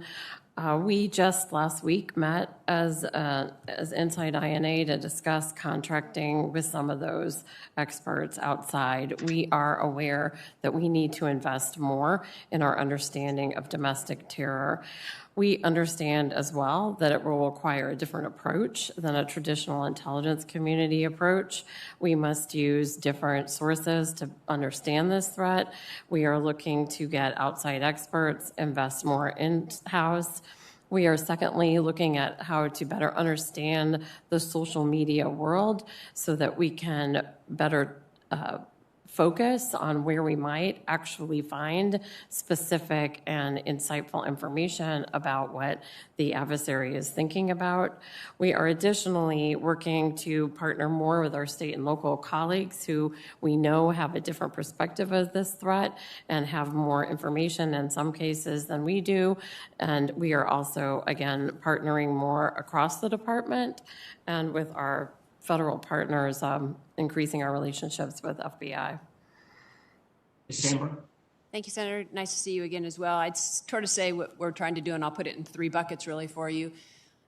Increasing our private sector outreach is 100%. I have a section just inside my division that does nothing but partner engagement. We have found that the better we educate them on the threat we're facing and painting a picture for them of what those threats we are, they're better able to pay attention and collect and refer information to us. And that is helpful, and I think that's why when we talk about the fact that 50% of our tips and leads to our cases or predication for our cases come from that relationship and that education. We're also, same as my colleague said, using the state and local partners. So we leverage the fusion centers a lot and their ability and their expertise. And the Orange County Fusion Center in California is a great example of leading sort of the analytics of social media and leveraging their expertise to predicate cases. And they were actually behind the predication of the case, the base that we disrupted. And then last, I would say, challenging ourselves for better collection inside, right? Trying to point our sources and our collection to be in the right places to collect the intelligence that we need. And that is what led to the Norfolk SIR. That is us pointing our collection in a space that gathered that information. I have to tell you, respectfully, I'm pretty disappointed with both of your answers. This is not a new threat. We've seen since 2016 election how foreign adversaries manipulate social media. We hear repeatedly from DHS and FBI that we're going to get better at collecting. We saw the Unite the Right rally in Charlottesville. We heard people say we're going to get better at collecting information and better partnering. Neither one of you referenced there's literally a host of experts at academia, organizations like Graphica, and others that are monitoring the DVEs and their activities, oftentimes in their connections to anti-government groups in Europe, again, oftentimes amplified by nations like Russia. And I just, we're always going to get ready, and then we're somehow surprised when we see the kind of chaos that took place on January 6th. We can't always be saying we're going to do better next time when this threat has been around for years. It is not going to disappear with Donald Trump. There's never been somebody that was as active in encouraging these kind of individuals. But we got to pick up our game, and I do think the academic researchers are a tool that we need to better develop. I think we need to work, it was from the intel side with some of our foreign partners. Again, many of these groups have connections to foreign anti-government extremists. And I'll just close. I know my time's going out. This is not directly you, Director Sanborn, but I had a number of senior conversations with FBI officials both January 5th and January 6th, where I was constantly reassured, don't worry. We think from the FBI standpoint, we've got this pretty well under control. That was not the case, and we now have the capital of the United States desecrated. And for our adversaries, I say from an intel standpoint, the Vladimir Putins and the Xi Jinpings of the world, the images of those marauders across the whole world is going to be a price that we'll be paying for many years to come. Thank you, Madam Chair. Thank you very much, Senator Warner, and thank you for your work as chair of the Intelligence Committee. We're now going to break 5 to 10 minutes, so we will be back at that moment. Thank you.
We'll come back to order. Senator Langford, you are recognized for your questions. Mr. Chairman, thank you very much for this. Witnesses, thank you. I appreciate your engagement. We're trying to all fill in blanks, and none of you have all the answers on this. We're not expecting this panel to be able to cover everything on it, but I do appreciate the gaps that you're helping us fill as we go through this conversation together. Ms. Smyslova, I want to ask you a couple of questions about the IC. I've read through some of the sensitive information that was sent out to law enforcement in advance of January the 6th. Help me understand someone that's getting that report. Obviously, many of these folks that are getting the report from Capitol Police and others, Sergeant at Arms, they get reports like this similar every day. If I look at the reports prior to January the 6th that are coming out from intelligence, I have a hard time looking at it and getting the context of how is this different than normal.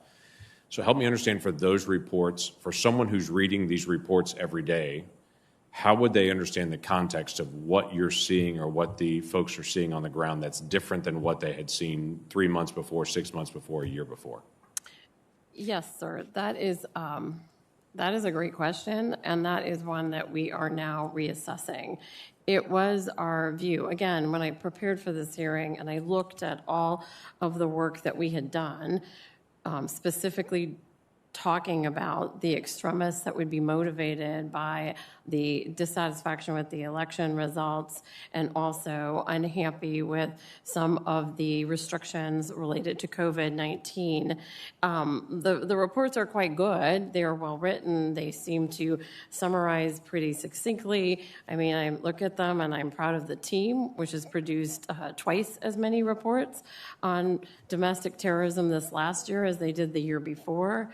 But to your point, it might be hard to see that trend over time in the noise. So looking backwards from, now what didn't happen, right? We are examining, should there be different types of reports? Should we use some of the tools that DHS has, such as the National Terrorism Advisory System? We have restarted the Counterterrorism Advisory Board, which was occurring monthly under the previous administration and had fallen off for a variety of reasons the last few years. We've restarted that.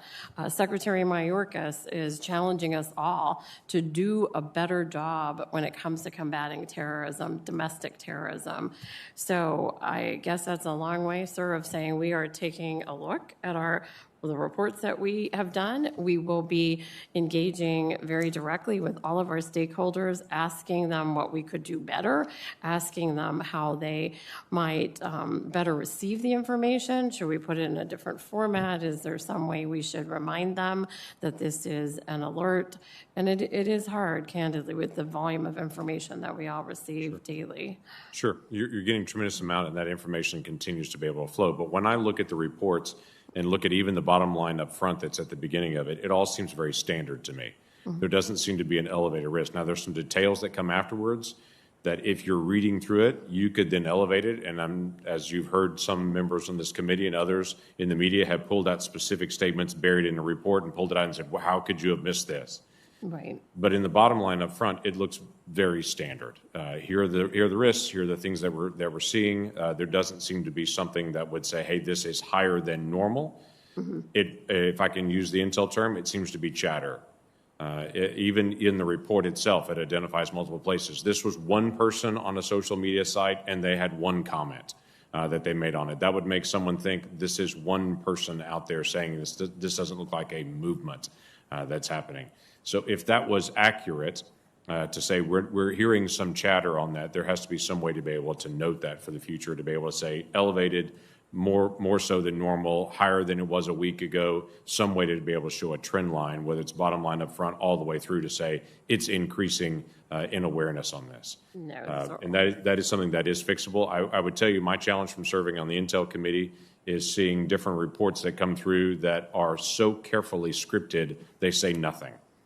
So getting as many pieces of raw information as possible, which are in some of these reports, but then to also make sure that the assessments and the statements are very, very clear will help everyone in the process. We do reach moments where it becomes so politicized that we've got to be able to turn down the volume of that particular word that at the end of it, they don't say anything. General, can I ask you a question on this as well?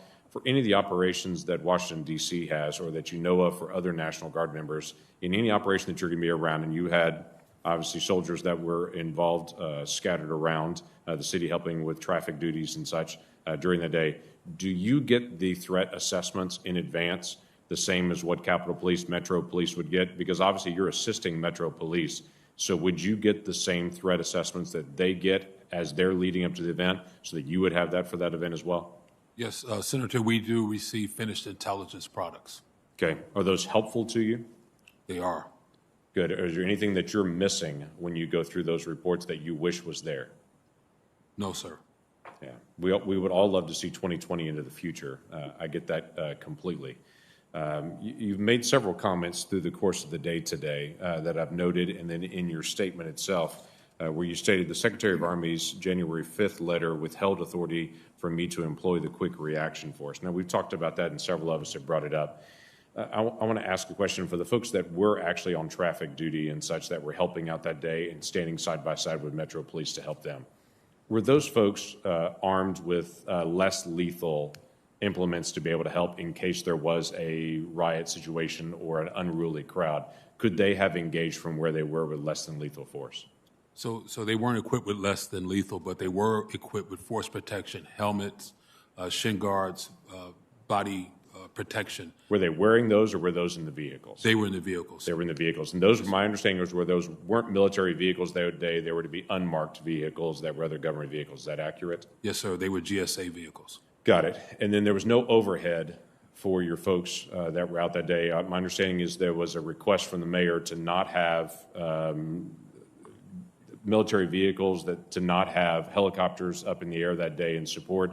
Would that have typically been something that you would have asked for in the past, to be able to have some kind of overhead for a day like that? No, sir. We would not have needed helicopters or any kind of air support for a mission like that. Just simple traffic control. And the Quick Reaction Force was available to support them if they needed it. But they are physically how far away? As far as minutes, I don't have to say where they were exactly. About 25 minutes away. So Quick Reaction Force was 25 minutes away. Even if it was go, we need you to be able to respond. It's 25 minutes on a good traffic situation to be able to get there, barring what's happening with the crowd. Well, we would have had a police escort. So the District of Columbia has military police and security forces. Both have marked police vehicles with the emergency equipment, lights, sirens. Right. And just to clarify, that's 40 individuals in that Quick Reaction Force. Is that correct? Yes, sir. Okay. Thank you. Thank you all. Thank you, Senator Laneberg. Next up, Senator King from the Rules Committee.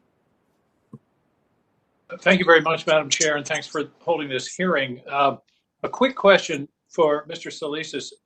I know the Defense Department has its own intelligence service, the DIA, and this is a question for the record. I would appreciate it if you would check and provide to the committee whatever there are in the way of intelligence products that were available to the Department of Defense in the week prior to, and the day, particularly the day prior to January 6th.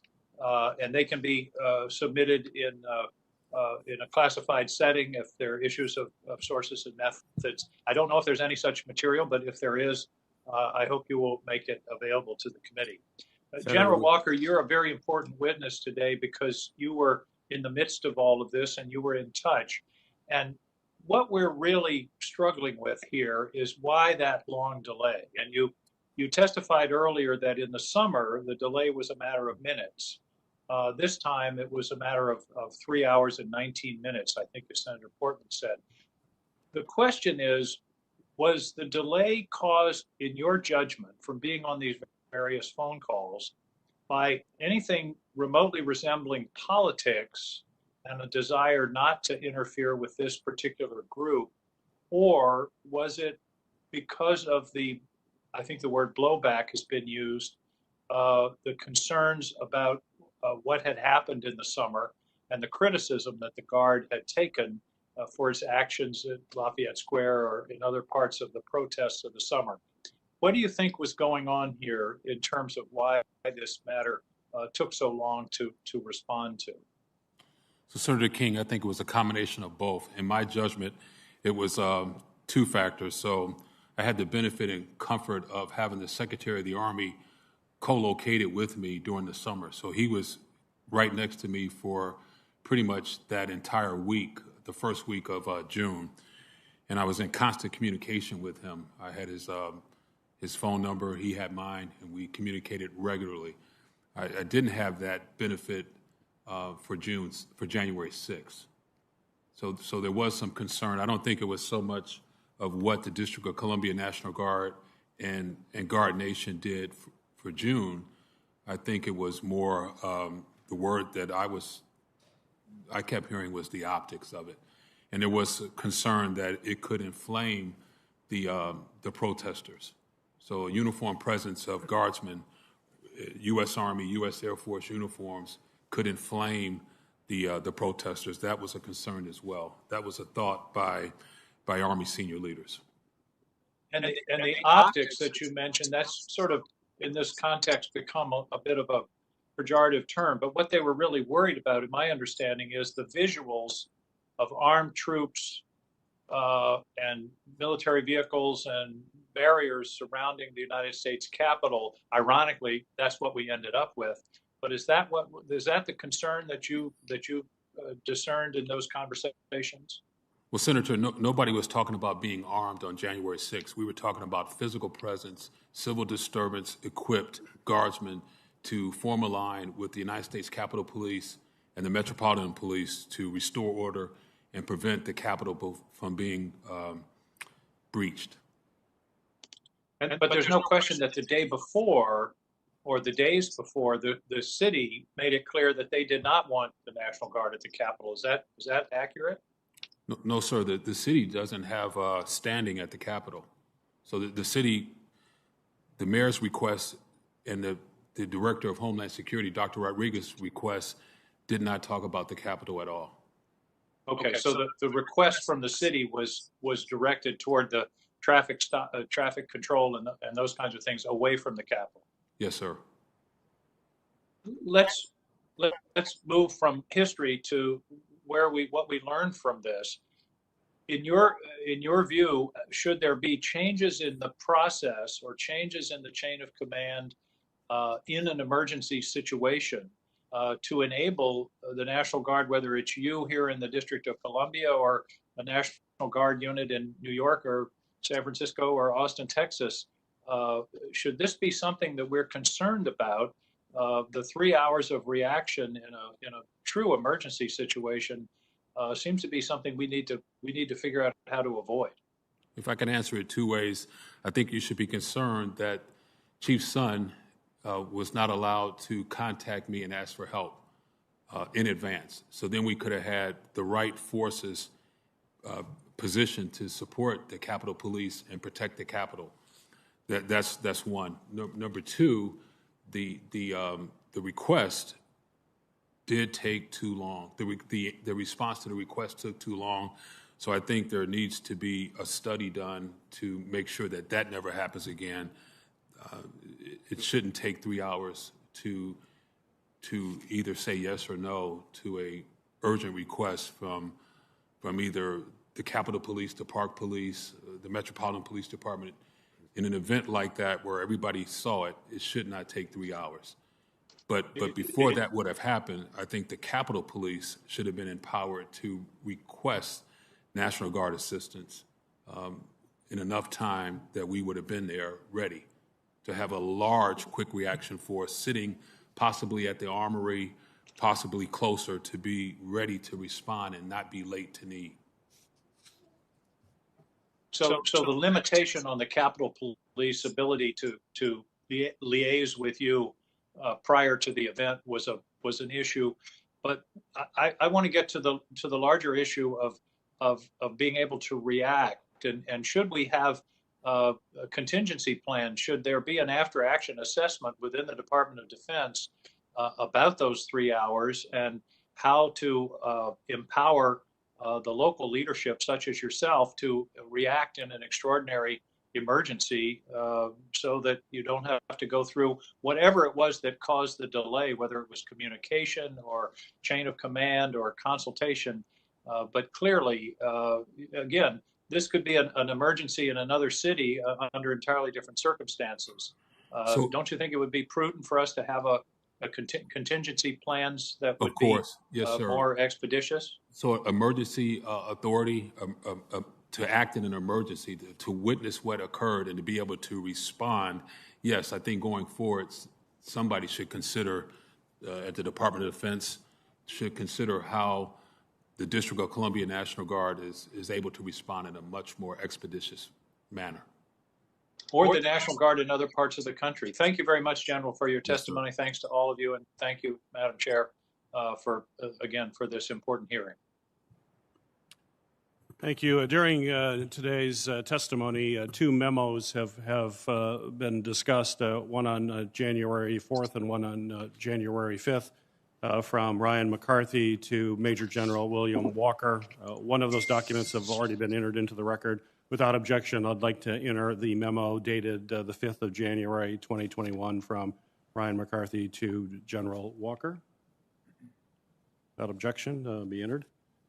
With that, Senator Carper, you are recognized for your questions. Thanks. Can you hear me, Mr. Chairman? I can, loud and clear. Good. Thanks so much. Our thanks to our witnesses for joining us today for your input.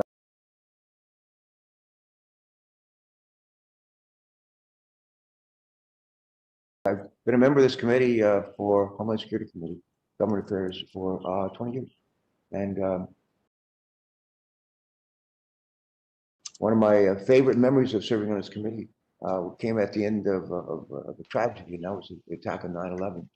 And a bipartisan commission was created. The co-chairs were Lee Hamilton, one of my mentors in the House of Representatives, Congressman from Indiana, as I recall, chaired the Foreign Relations Committee, and a fellow who's a governor from our neighboring state of New Jersey, Tom King, and was Republican, and the two of them provided great leadership. The panel included former Secretary of the Navy, John Lehman, just a bunch of wonderful people. And they worked together on the heels of 9/11 and produced, I think, something like 41 recommendations to Congress and the President at the time, George W. Bush, 41. And we knocked it, I think, about 36 of them, which is pretty amazing when you think about how hard it is to get stuff done around here today. But I have a question. I think we need to create a 9/11 style commission to look at the failures that led to the devastating attack on our Capitol on January 6th, just like we needed one 19 years ago. A question, if I can, for the Sunborn. Do you agree with the need for a commission, sort of 9/11-like commission, nonpartisan, led by just terrific citizen human beings?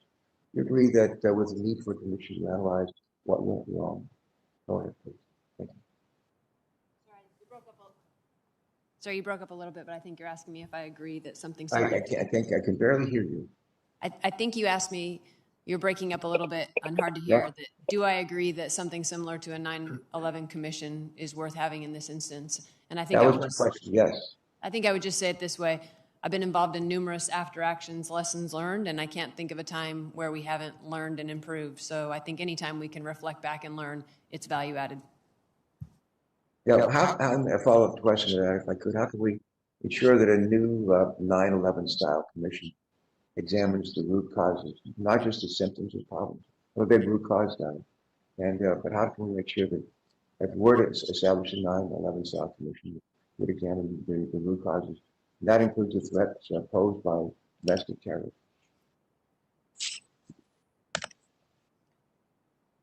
If I understand your question, you're asking me, how do we ensure we have a 9/11 commission that's set up to do a good job? And I don't know We're that not just looking at the symptoms of the problem, but like the root causes of the problem. the root cause. I don't have any specific examples of how best to set that up. I've never been necessarily involved in picking sort of the road ahead and picking and selecting the team that does the review, but I have always benefited from the review.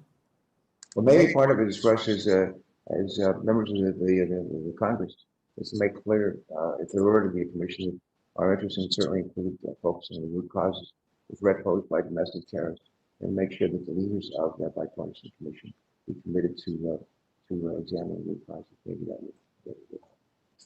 A second question, if I can, for Ms. Sandler.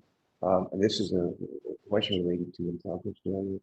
A large part of our conversation from last week's hearing focused on raw intelligence from the FBI that was shared, I believe, by email just the evening before on January 5th with a lower level person and at the Metropolitan Police Department.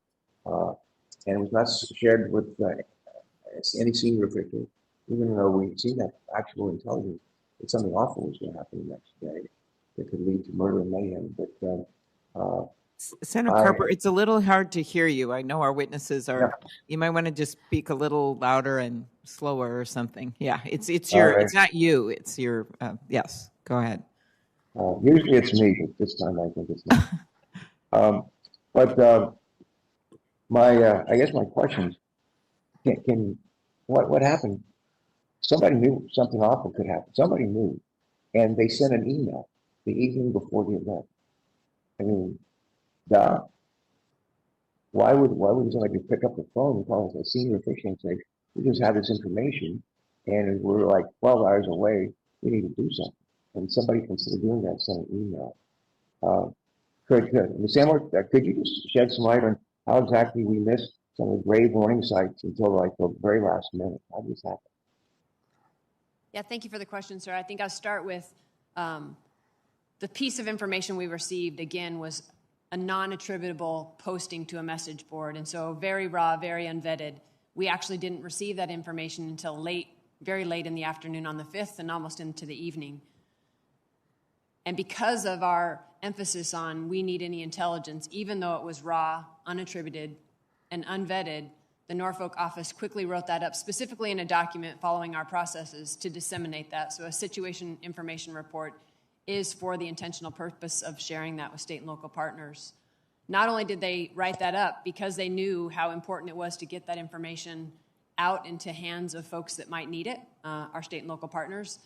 Within 40 minutes, they sent an email to the Washington field office with that information, and Washington field office also then followed up with an email to all task force officers. And so several different mechanisms were happened here, and we like to use the phrase belt and suspenders. We didn't want to make sure that one method of communication failed, so we wrote it up in the document for dissemination. We sent it in an email to all task force officers in the National Capital Region, and that does include Washington Metro as well as Capital. But again, not wanting to rely on those two mechanisms only, it was then briefed verbally in a command post, an interagency command post, that we were doing briefings every couple of hours so that every agency in that command post had what we call a common operating picture, knowing what all of us knew at any given time. It was briefed at 8 p.m. on the evening of the 5th. And then taking it one step further, because we didn't want to limit our aperture to just the National Capital Region, because there's collection opportunity out there for all state and local partners and federal partners to help us, we loaded that suspicious information report into what we call the LEAP portal, and that is accessible by all state and local partners. So we really tried in various ways to make sure that we did not rely on one communication mechanism and really tried to rely on several so that the information would get to the right people. Yeah. I'll close with this. I don't know if anybody picked up the phone and called somebody in charge and said, we've got a problem here. And we're 12 hours away from seeing that problem up front and in person. We need to do something.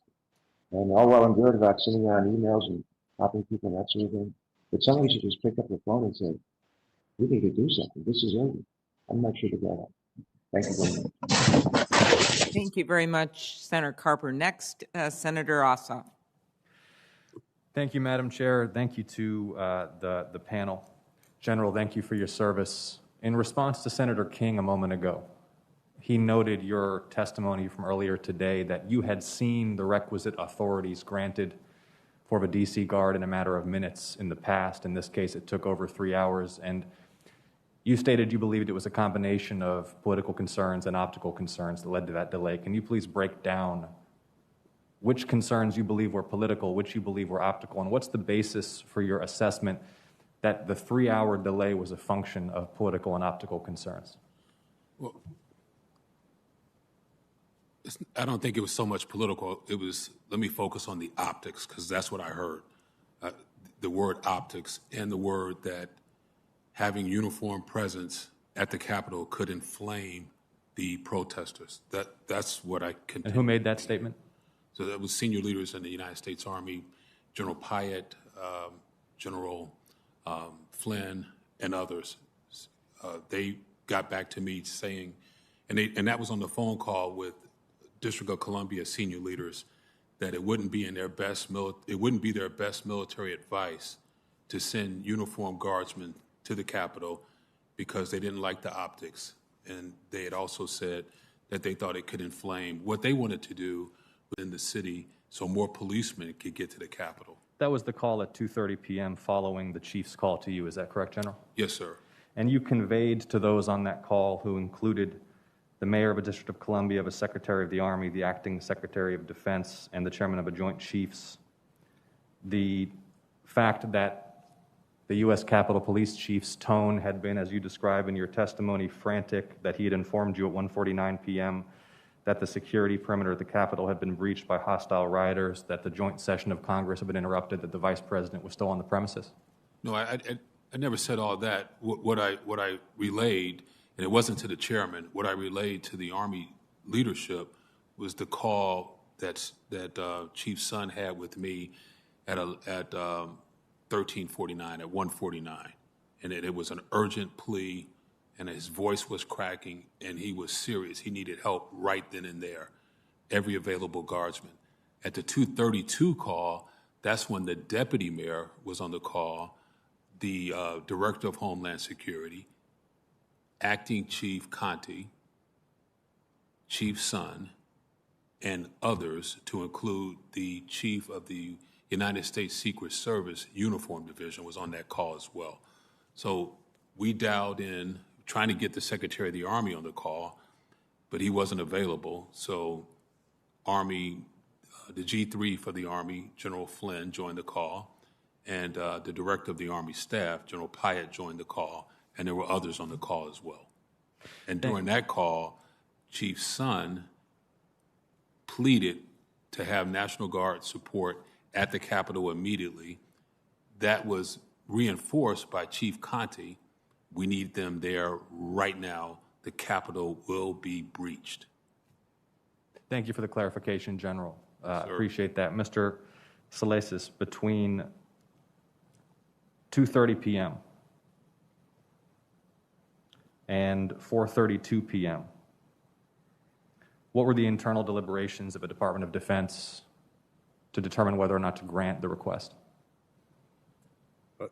Senator, there was discussion. Secretary McCarthy, who was the Secretary of the Army at the time, asked, and what was the National Guard going to do on the Capitol? Specifically, he wanted Could you get a little closer to the microphone, please? Sure. Thank you. Secretary McCarthy wanted to understand exactly how the National Guard was going to be employed coming to the Capitol. Obviously, the environment, because they had heard that gunshots had been fired, was explosives. Obviously, pretty dynamic environment. So what he was trying to understand was, what was the National Guard going to do when they came up here? Were they going to be asked to go into the building and clear the building? Were they going to be part of the outside perimeter? He was trying to understand that. He went as far as going to the Metro Police Department at 4:10 to sit down with them and make a clear understanding of how they were going to be employed. After that meeting at 4:10, he went back to the acting Secretary of Defense, and at 4:32, he approved the deployment of the National Guard. Thank you. And he was aware, was he not, while he was conducting this analysis, that the nature of the chief's request as relayed through the general had been frantic, that the perimeter of the Capitol had already been breached, that members of Congress' lives were at risk, that the vice president's life was at risk? I would assume he knew that, Senator. He was aware of that during that time. Thank you so much. I do have to reflect for a moment that ultimately responsibility for securing this complex falls to the United States Congress, which is responsible for these premises. I was dispirited speaking with the former chief in our last hearing when he described that there was no individual responsible for the security of the United States Capitol, that an urgent request for support from the Guard required concurrence with the two sergeants at arms, an unwieldy command structure, and then there was an unwieldy command structure imposed within the executive branch as well. General, based upon your military experience, Is there any reason why the United States Capitol Police could not generate the capabilities to independently provide the kind of quick reaction force that the troops under your command would have, so that this institution, the United States Congress, is not dependent upon swift decision-making by the Secretary of the Army or concurrence between civilian and military leadership when the lives of members of Congress and the Vice President are at risk? Well, yes, sir, Senator. The United States Capitol Police could develop that capability. I mean, they certainly could. Thank you, General. And a final question for you. Had you conducted any exercises that included simulations of civilian-military joint decision-making, simulations of command decisions involving contingencies that threatened the functioning of the U.S. Congress, the lives of members of Congress, joint sessions of Congress, outside of the context of specific preparations for specific national special security events? No, sir. Might exercises such as those have improved the capacity of the overall command to respond to an event like this? Well, we were prepared to come to the Capitol and help the United States Capitol Police secure the Capitol. Here's what we do. We practice and rehearse civil disturbance. I think we're well exercised in that capability. It is a mandate that all National Guard practices civil disturbance. We're equipped for it, we train for it, and we're prepared to do it when called upon. So if we'd have been approved to do it, we would have got there and helped the United States Capitol Police. Understood, General, and I have no doubt that the forces under your command were appropriately trained and qualified. My question is whether equipped.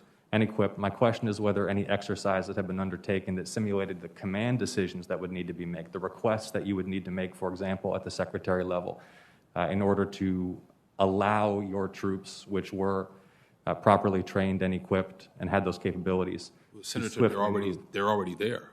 That's a process that's well rehearsed, well practiced. We do it most of all with the Metropolitan Police Department. They're our primary customer.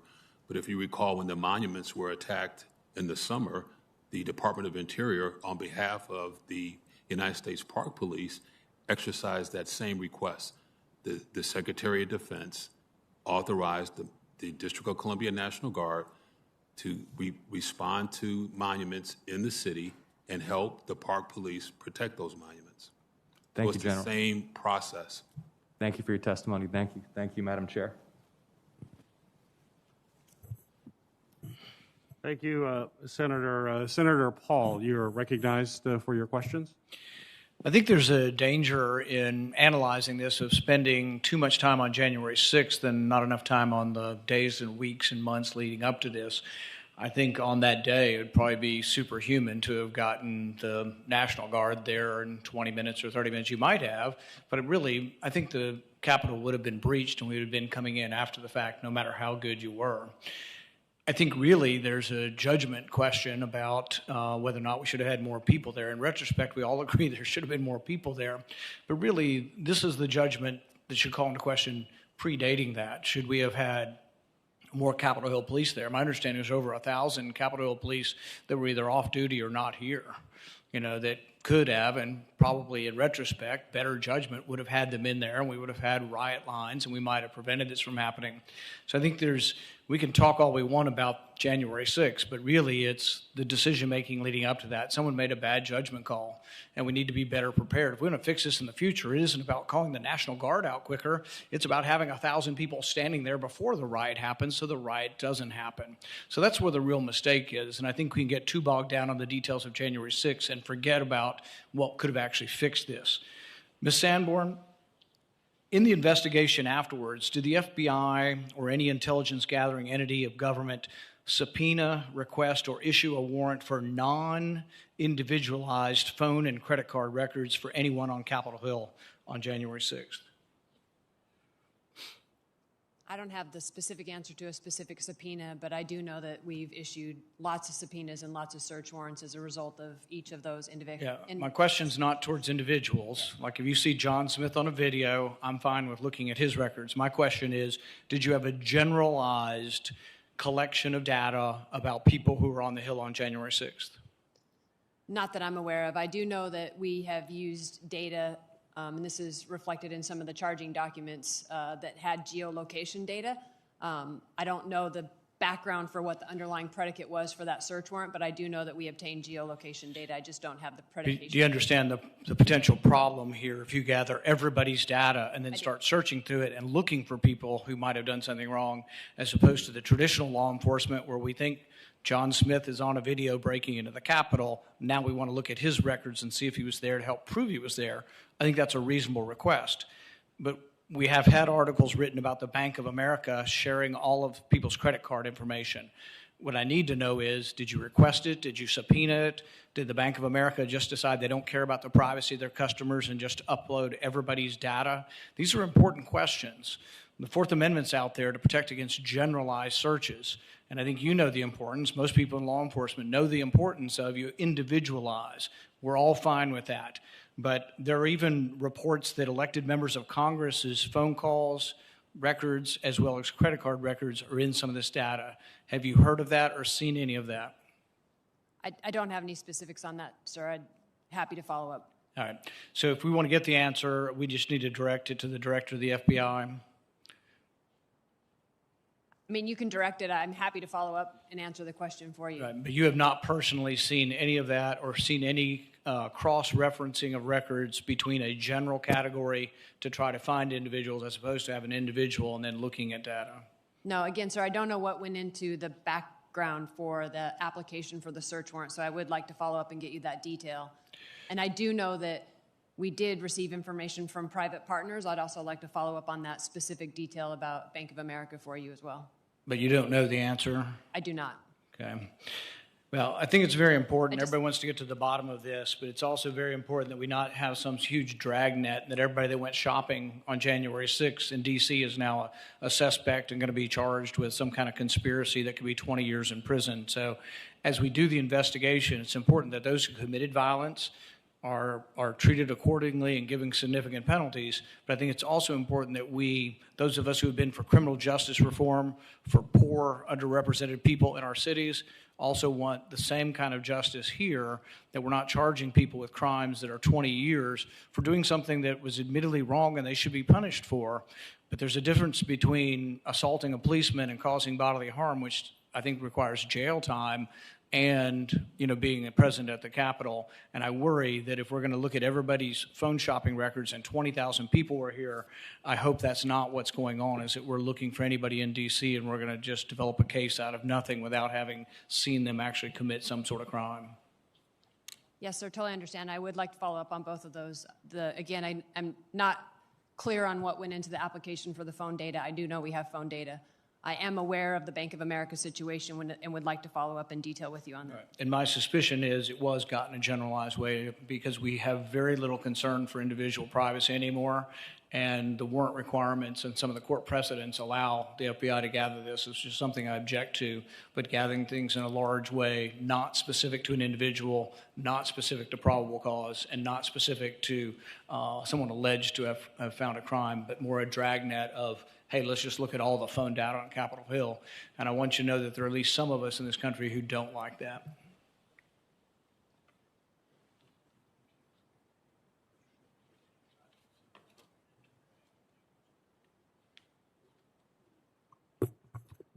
Senator Hawley, you are recognized for your questions. Thank you, Mr. Chairman and Madam Chair. Thank you, witnesses, for being here. General Walker, let me start with you, if I could. You've testified to several senators today that you faced restrictions for the deployment of the quick reaction force that you had assembled, and those are restrictions that you had not had to deal with before. Is that broadly correct? That is correct. What is your understanding for why those restrictions were put in place? Well, Senator, it was never really explained to me. So I'm a major general. I don't question the people above me. The Secretary of the Army is the Secretary of the Army. Secretary of Defense is the Secretary of Defense. So all I know is that it was, I had restrictions that were unusual to me. I hadn't had them in the past. Mr. Solisas, let me ask you about your response to this. You said something earlier to Senator Portman that caught my attention. You said to him, when he was asking about the same issue, you said that, and I'm quoting you now, several things happened in the spring, end quote, that may have led to these changes. What are you referring to there? Senator, what I'm referring to is there was a number of incidents in the spring where we had helicopters flying above U.S. citizens. We had spy planes, RC-26 flying over folks who were protesting. We also had law enforcement officers that were in military uniforms, which sometimes confuse people. So when the new secretary came in, he wanted to make sure that he had guidance on making decisions. Now, I will point out, Senator, that the Secretary of Defense is the only authority to order military personnel into civil disturbance operations. That is the Secretary of Defense. This is more clarifying information because it talks about not just civil disturbance, it talks about using helicopters, using planes, using types of equipment. That's why the memo was published, was for that reason, because of the events in the spring. The Secretary of Defense wanted to have that authority vested in him. It was a very clear chain of command. It went from the Secretary of Defense to the Secretary of the Army to General Walker. Thank you for that answer. So if I understand you correctly, the events of the spring, which we're all familiar with, I mean, we had the attack on the White House where 60 Secret Service officers were injured. The president had to be evacuated into a bunker. A church across the street from the White House was lit on fire. We had the incidents in Portland, Oregon, where 277 federal officers were injured at the federal courthouse there. We had rioting in various other cities across the country, including in Washington. This, of course, was politically controversial, the use of the National Guard in some of those incidents, the use of the National Guard here in Washington, D.C. The Washington Post even reported on this.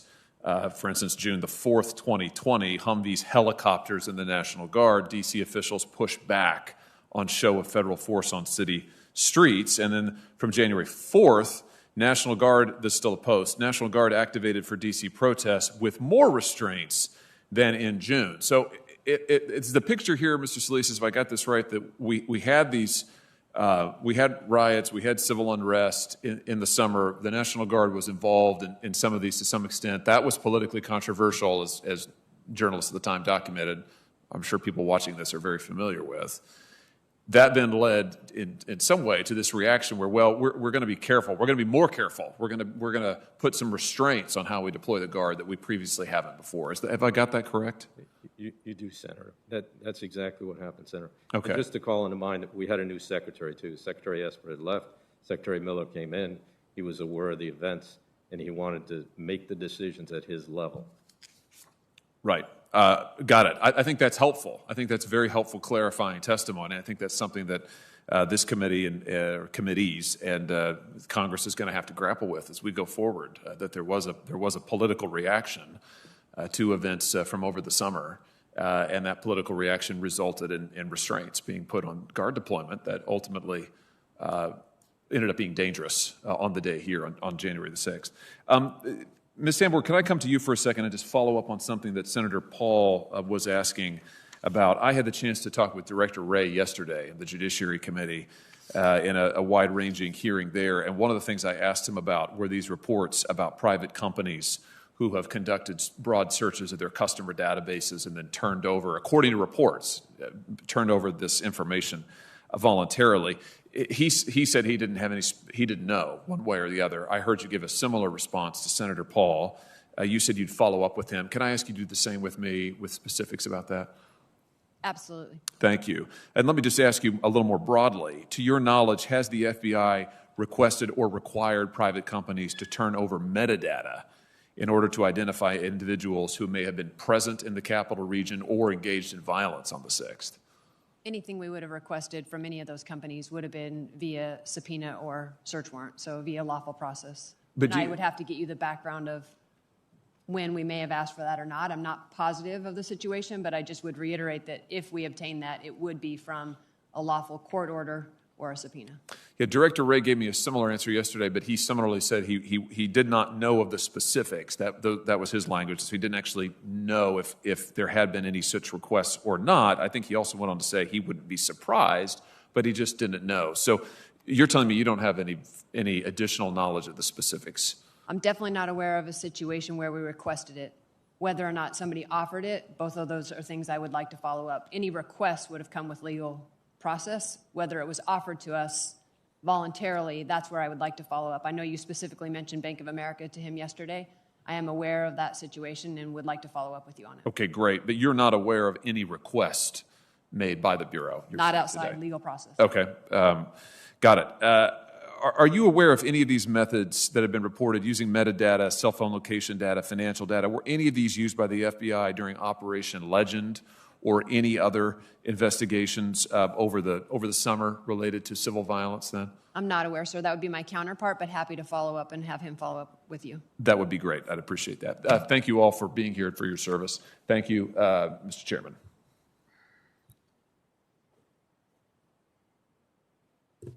Senator Cruz from the Rules Committee. Thank you, Madam Chair. Thank you to each of the witnesses for being here. Thank you for your service helping keep this country safe. As we look back on the terror attack that played out in the Capitol on January 6th, it is apparent that far more should have been done to keep the Capitol safe and to stop the attack beforehand. There were multiple factors that led to that not being done and to there not being a sufficient law enforcement presence to prevent violent criminals from carrying out that terror attack. On January 5th, the day before the attack, D.C. Mayor Muriel Bowser sent out a tweet. That tweet read, "To be clear, the District of Columbia is not requesting other federal law enforcement personnel and discourages any additional deployment without immediate notification to and consultation with MPD if such plans are underway." And the tweet that she sent attached a letter that she sent to the Department of Justice and the Department of Defense.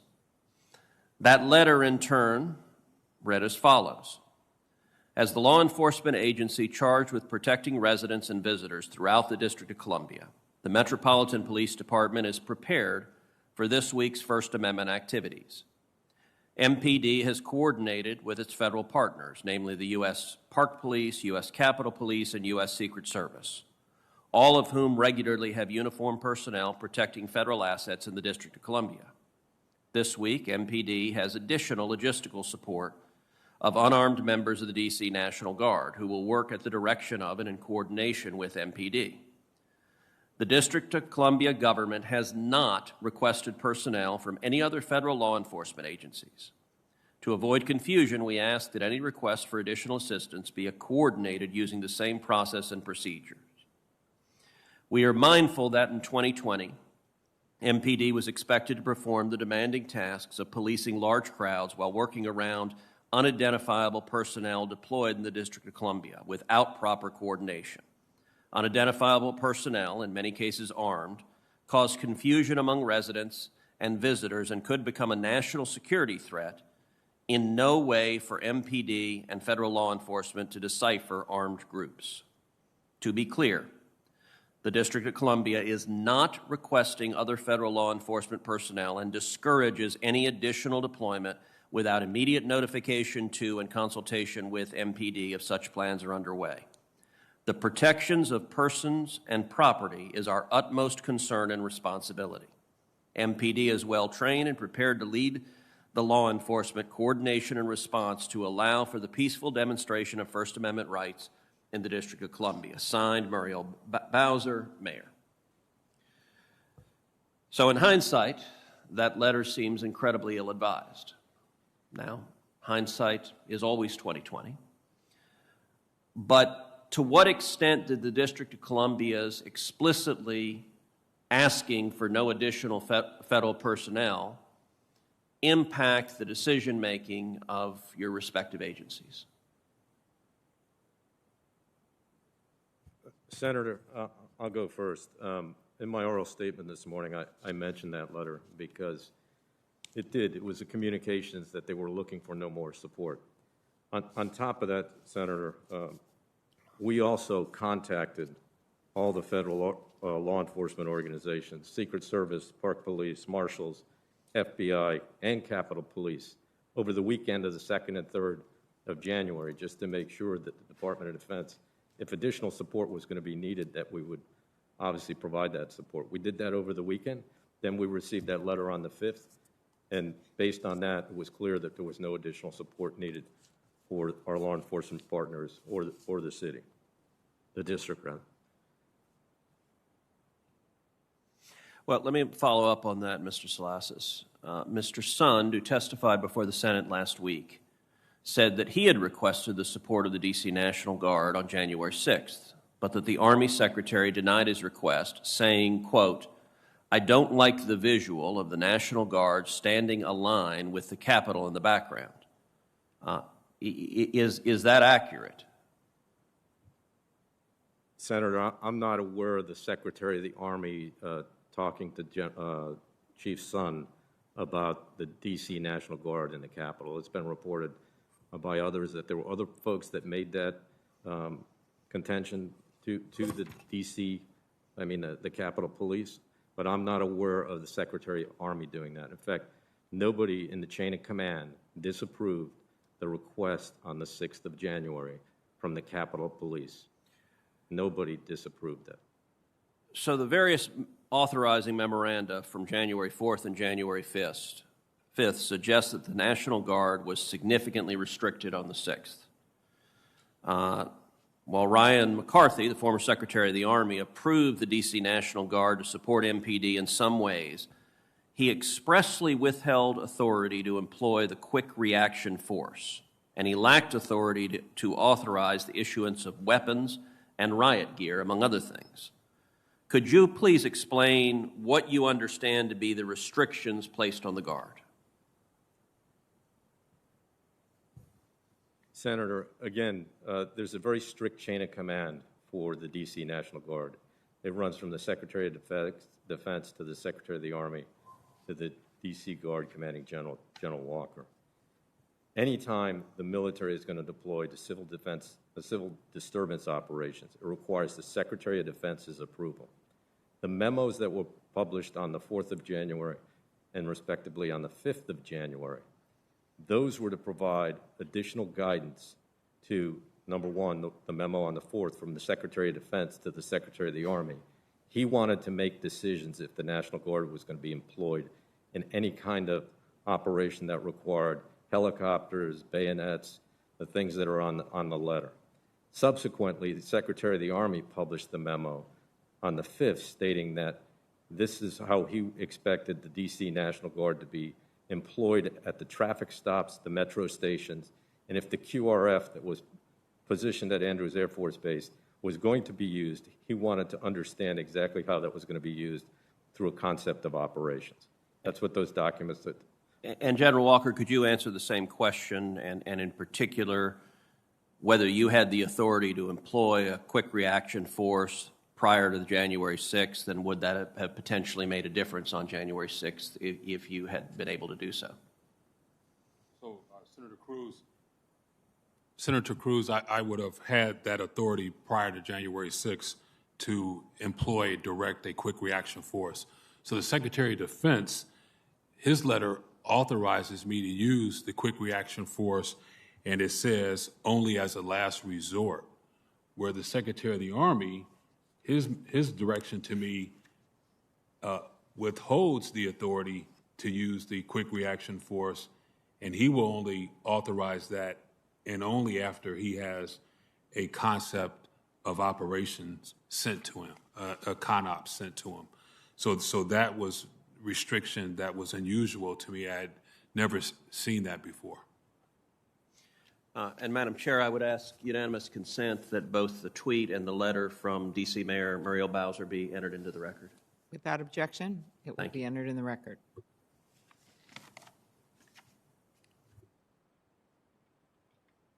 I think that we are starting to wrap up this hearing, and I want to thank the witnesses again for your testimony. But I have a couple of quick questions, and I know Chairwoman Klobuchar has a couple, and then we'll have some closing comments.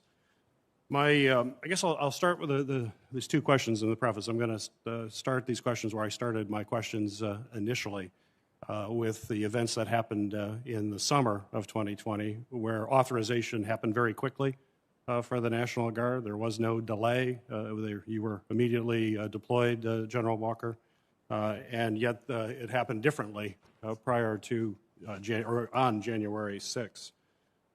And part of that is some of the surveillance. So my first question for you, Ms. Sanborn, it's been reported that the FBI deployed its state-of-the-art surveillance plane to watch the protests that occurred in Washington, D.C. over the summer in response to the death of George Floyd. How do you explain the difference in how the FBI responded to the Black Lives Matter protest compared to the pro-Trump protest? So I don't have any specifics on the plane. It's just not my purview of something that I cover specifically as the Assistant Director of Counterterrorism. But what I can tell you from the Counterterrorism Division's approach to both of those was not different. We go after the violence, and what we saw all summer long was violence and people using the guise of First Amendment protected activity to conduct violence. And we opened hundreds of cases and arrested close to 100 people throughout the summer and their activities. So our approach to both instances was equal opportunity. If you're going to do violence in the United States and break federal law, the FBI is going to investigate. Well, certainly, and I understand that, and you should. There's no quarrel there. But where would we get the answer on the use of a surveillance plane versus not on January 6th, but on other occasions across the country? Yeah, I'll take the question back, and I think it would be best posed for our critical incident response group, but definitely I'll find somebody that can follow up with you. I appreciate that. General Walker, you were also asked by someone on the panel about the helicopter and in relation to January 6th, and you said that's not normally something we would use, and I believe, I don't want to mischaracterize, you said it wouldn't be necessary, but that's what I did get from it is that it's not normally used, and yet it was used in the summer protest. Why was it used there and not on January 6th? Was there a difference of circumstances? How do we explain that difference? So it is my understanding, so one of my deputy commanding generals put the helicopter up. Ultimately, it's still me. But the request was made to get, I believe the request was to be able to observe and report the crowd size. It was at night, that night, versus a daytime operation. And so that's why the helicopter was there. I just want to correct the record regarding the RC-26 that was mentioned. The District of Columbia National Guard never requested an RC-26 fly over the District of Columbia. So the difference between the summer and January 6th was the Secretary of the Army was right next to me for days at a time. When it came time to respond to the White House, the Secretary of the Army was with me. The monuments, the Secretary of the Army was with me. He either came to my headquarters, he rode in the car with me, or I rode in the car with him. I was present when he called the Secretary of Defense and the Attorney General to request approval for a request that the city made. So the city wanted us to conduct additional traffic control points, blocking vehicles. The Secretary gave me a verbal and then contacted the Secretary of Defense and the Attorney General, and it was done. So those are just some of the differences that occurred. And I didn't have the Secretary of the Army with me on January 6th. Well, the Secretary was with you during the summer. Those were large gatherings. All the evidence pointed that this was going to be a very large gathering, and we know that based on social media, that the Capitol and members of Congress was going to be a target. Is there a reason that you know of that the Secretary of Army was unable to be with you on that day? I don't, but the Secretary of the Army is the Secretary of the entire Army, so I don't know what else was going on throughout the Army. We're globally deployed. I do not know why he was not with me on January 6th, as he was during the summer. Very good. Ms. Sanborn, finally, I'll wrap up here. Ms. Sanborn, could you please commit that in the future, the FBI will provide any threat reporting, even if it's not yet corroborated or fully analyzed, relating to the security of the Capitol to the U.S. Capitol Police, both Sergeant of Arms and congressional and committee leadership. I believe I can do that, sir. Yes. Great. Thank you. Very good. Thank you all. And I know it's been a long day and you probably want some lunch. I really appreciate your patience today. I wanted to end with some ideas and constructive ideas, which is why we're doing this hearing, and how we can best do that. And any of you can take this, but this is just based on all of the experience you've had. We have a unique situation here at the Capitol where the chief is reporting to this police review board. General Walker may be most familiar with it, but they're reporting to the sergeant at arms, the two sergeants of arms, and the architect of the Capitol. It's three of them. And in fact, just today, Senator Schumer announced a new sergeant at arms, Karen Gibson, while you guys were sitting there. And so there is something about the structure which may work for requesting resources or making decisions, but certainly didn't work in this context where the chief, the then Chief Sund, was leading up to it, asking them, probably not able to do exactly what he may have wanted to do at the time. And then the most ridiculous of situations during the insurrection is actually calling them for their advice and authority while they are individually guarding the members and safely getting them to other places in this crisis situation. And just your views on whether or not that is an ideal situation. This is called a softball, General Walker. That is whether or not this is a ideal situation, and maybe Ms. Sanborn for trying to make decisions in a crisis as we look at changes that we can suggest and make here at the Capitol.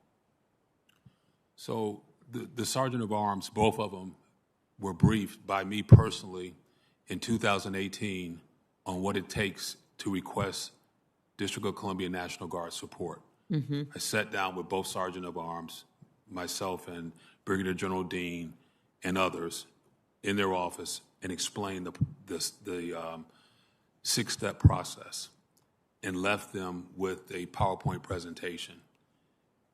I also briefed Chief Sund and his predecessor.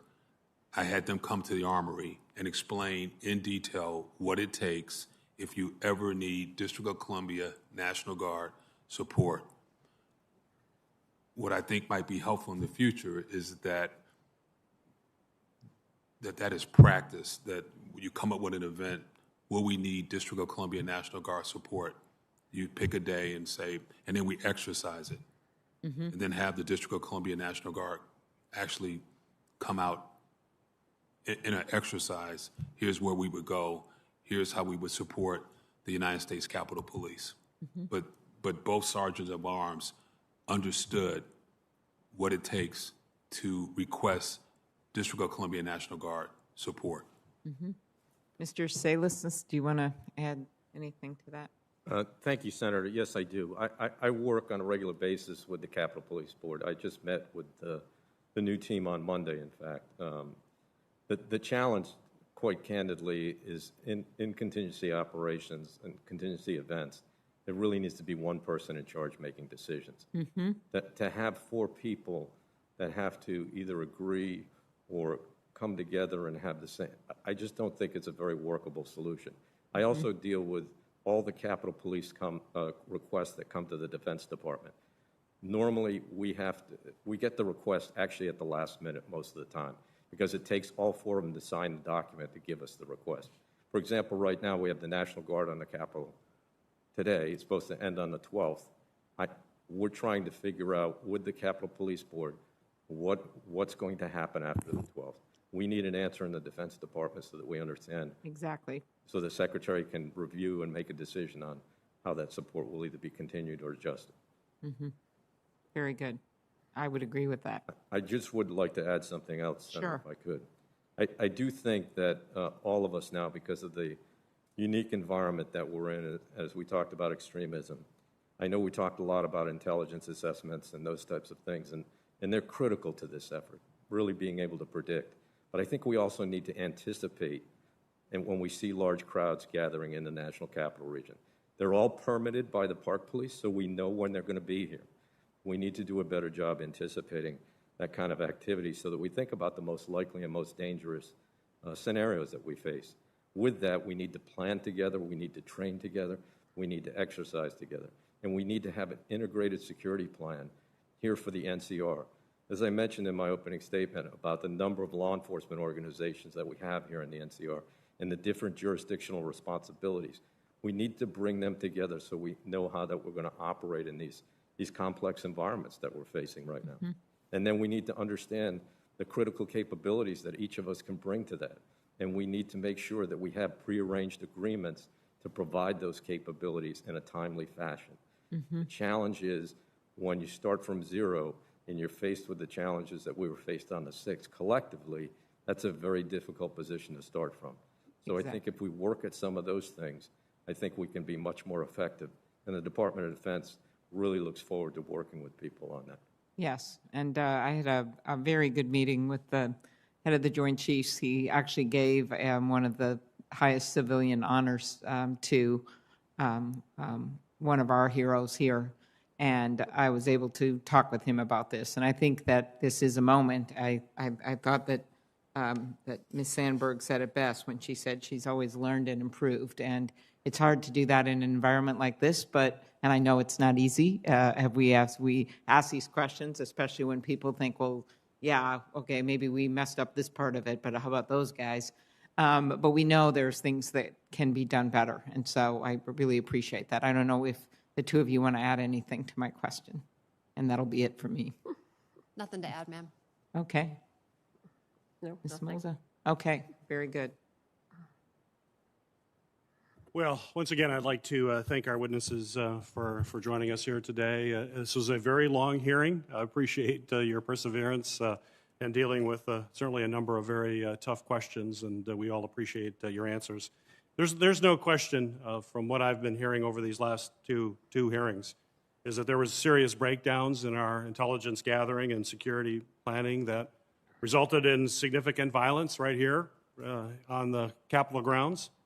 The 3-hour and 19-minute delay in authorizing the deployment of the National Guard to respond to the Capitol to quell the violence was one that left police, members of Congress, staff, and the public in danger and is, without question, completely unacceptable. The breakdown in communication and the chain of command within the Department of Defense that contributed to this delay, a stark difference from the Department of Defense's response during the summer protest, is concerning and should never, ever happen again. I remain concerned that our national security agencies are simply not adequately focused on domestic terrorism, which we all agree is the #1 terrorist threat to our homeland. The potential for violence was well known and widely disseminated all across social media platforms in the days leading up to January 6th. Yet the very agencies responsible for monitoring and evaluating those threats failed to utilize every investigative tool to gather the readily available intelligence warnings of violence and have failed to assess this intelligence. The intelligence community's failure directly contributed to the law enforcement's inadequate preparation on January 6th. And I understand the FBI and the DHS's commitment today to doing better in their intelligence collection and monitoring this threat, which I appreciate it. But we need to actually see these improvements. It has to be demonstrated in a meaningful way. It's not enough for agencies to simply promise to do better. Congress must make reforming our counterterrorism efforts a top priority. We need to take a hard look at reforming the DHS Office of Intelligence and Analysis and requiring both DHS and FBI to provide more concrete information to law enforcement so that they can take actions to protect our communities from this violent and deadly threat. Following today's hearing, I'll continue my investigation and will continue to interview other officials and experts as we work towards additional problems and potential solutions.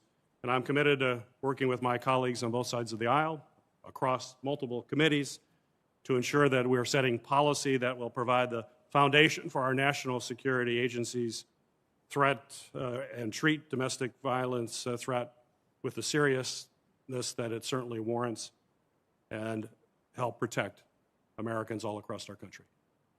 So that, I close, and thank you again, Chairwoman Klobuchar, for working with me on this hearing today.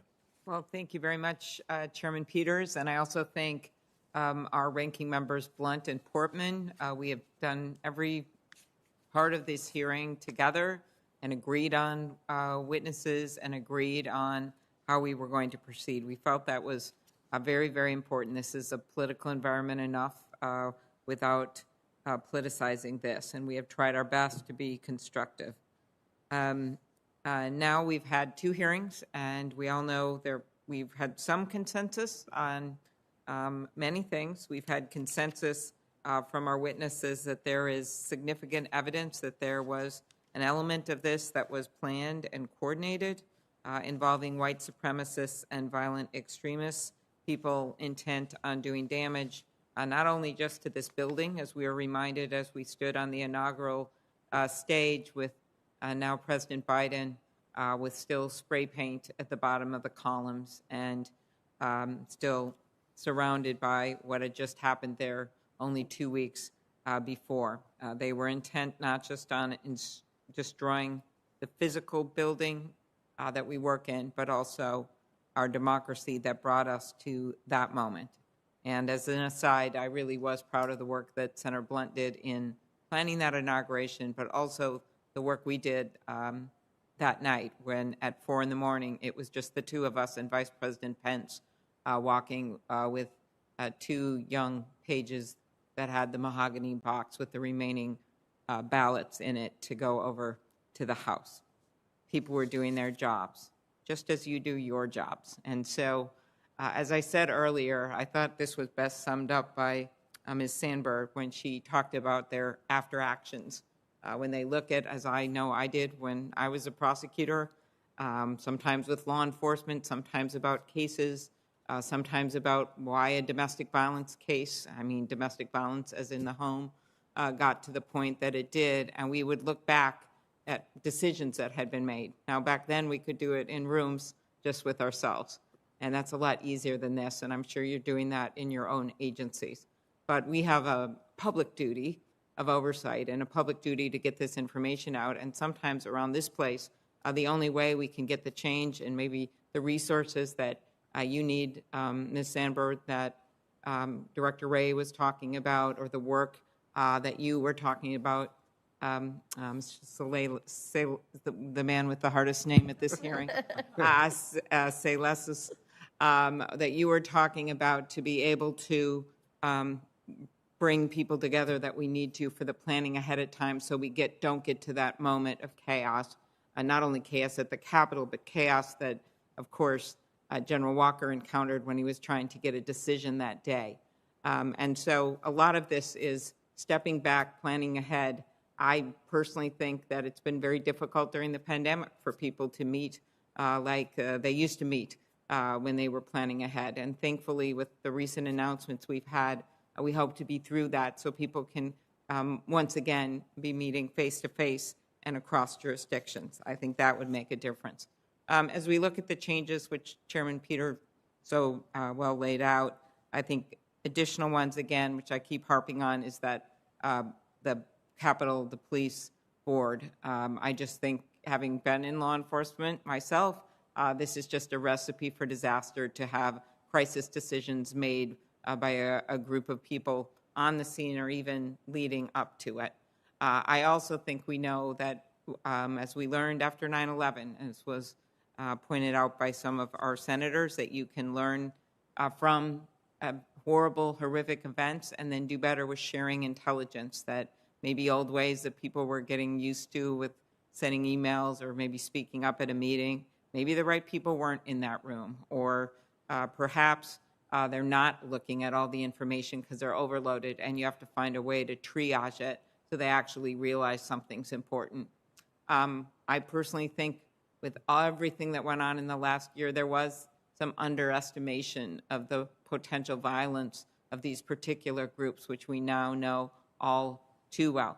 And I also want to thank everyone involved in law enforcement, not just for keeping us safe that day, but for the work that they are doing all across the country to bring justice to those like Officer Sicknick, who lost his life, and those who were injured in terms of pursuing these cases, some of which are very straightforward because they put it on their own Facebook page, but some of which are a lot harder to figure out what the coordination is and what happened. So we all know there are still questions coming out of all of this. Again, some of them I'm sure very difficult because a lot of people were trying to do their jobs that day and mistakes were made. But we do have to get to the bottom of some of this, at the same time not losing track of our intent. There may be longer investigations that go on all of this, but our intent right now is to make sure that we make smart changes, getting the people in place at the Capitol. Senator Peters and I don't control that, but we can give our advice based on what we hear, and also making those structural changes that can make it easier for you all to do your jobs to keep this country safe and for us to do our jobs as well. So thank you very much. And we will keep the record of this hearing open for 2 weeks, and the hearing is adjourned. Thank you.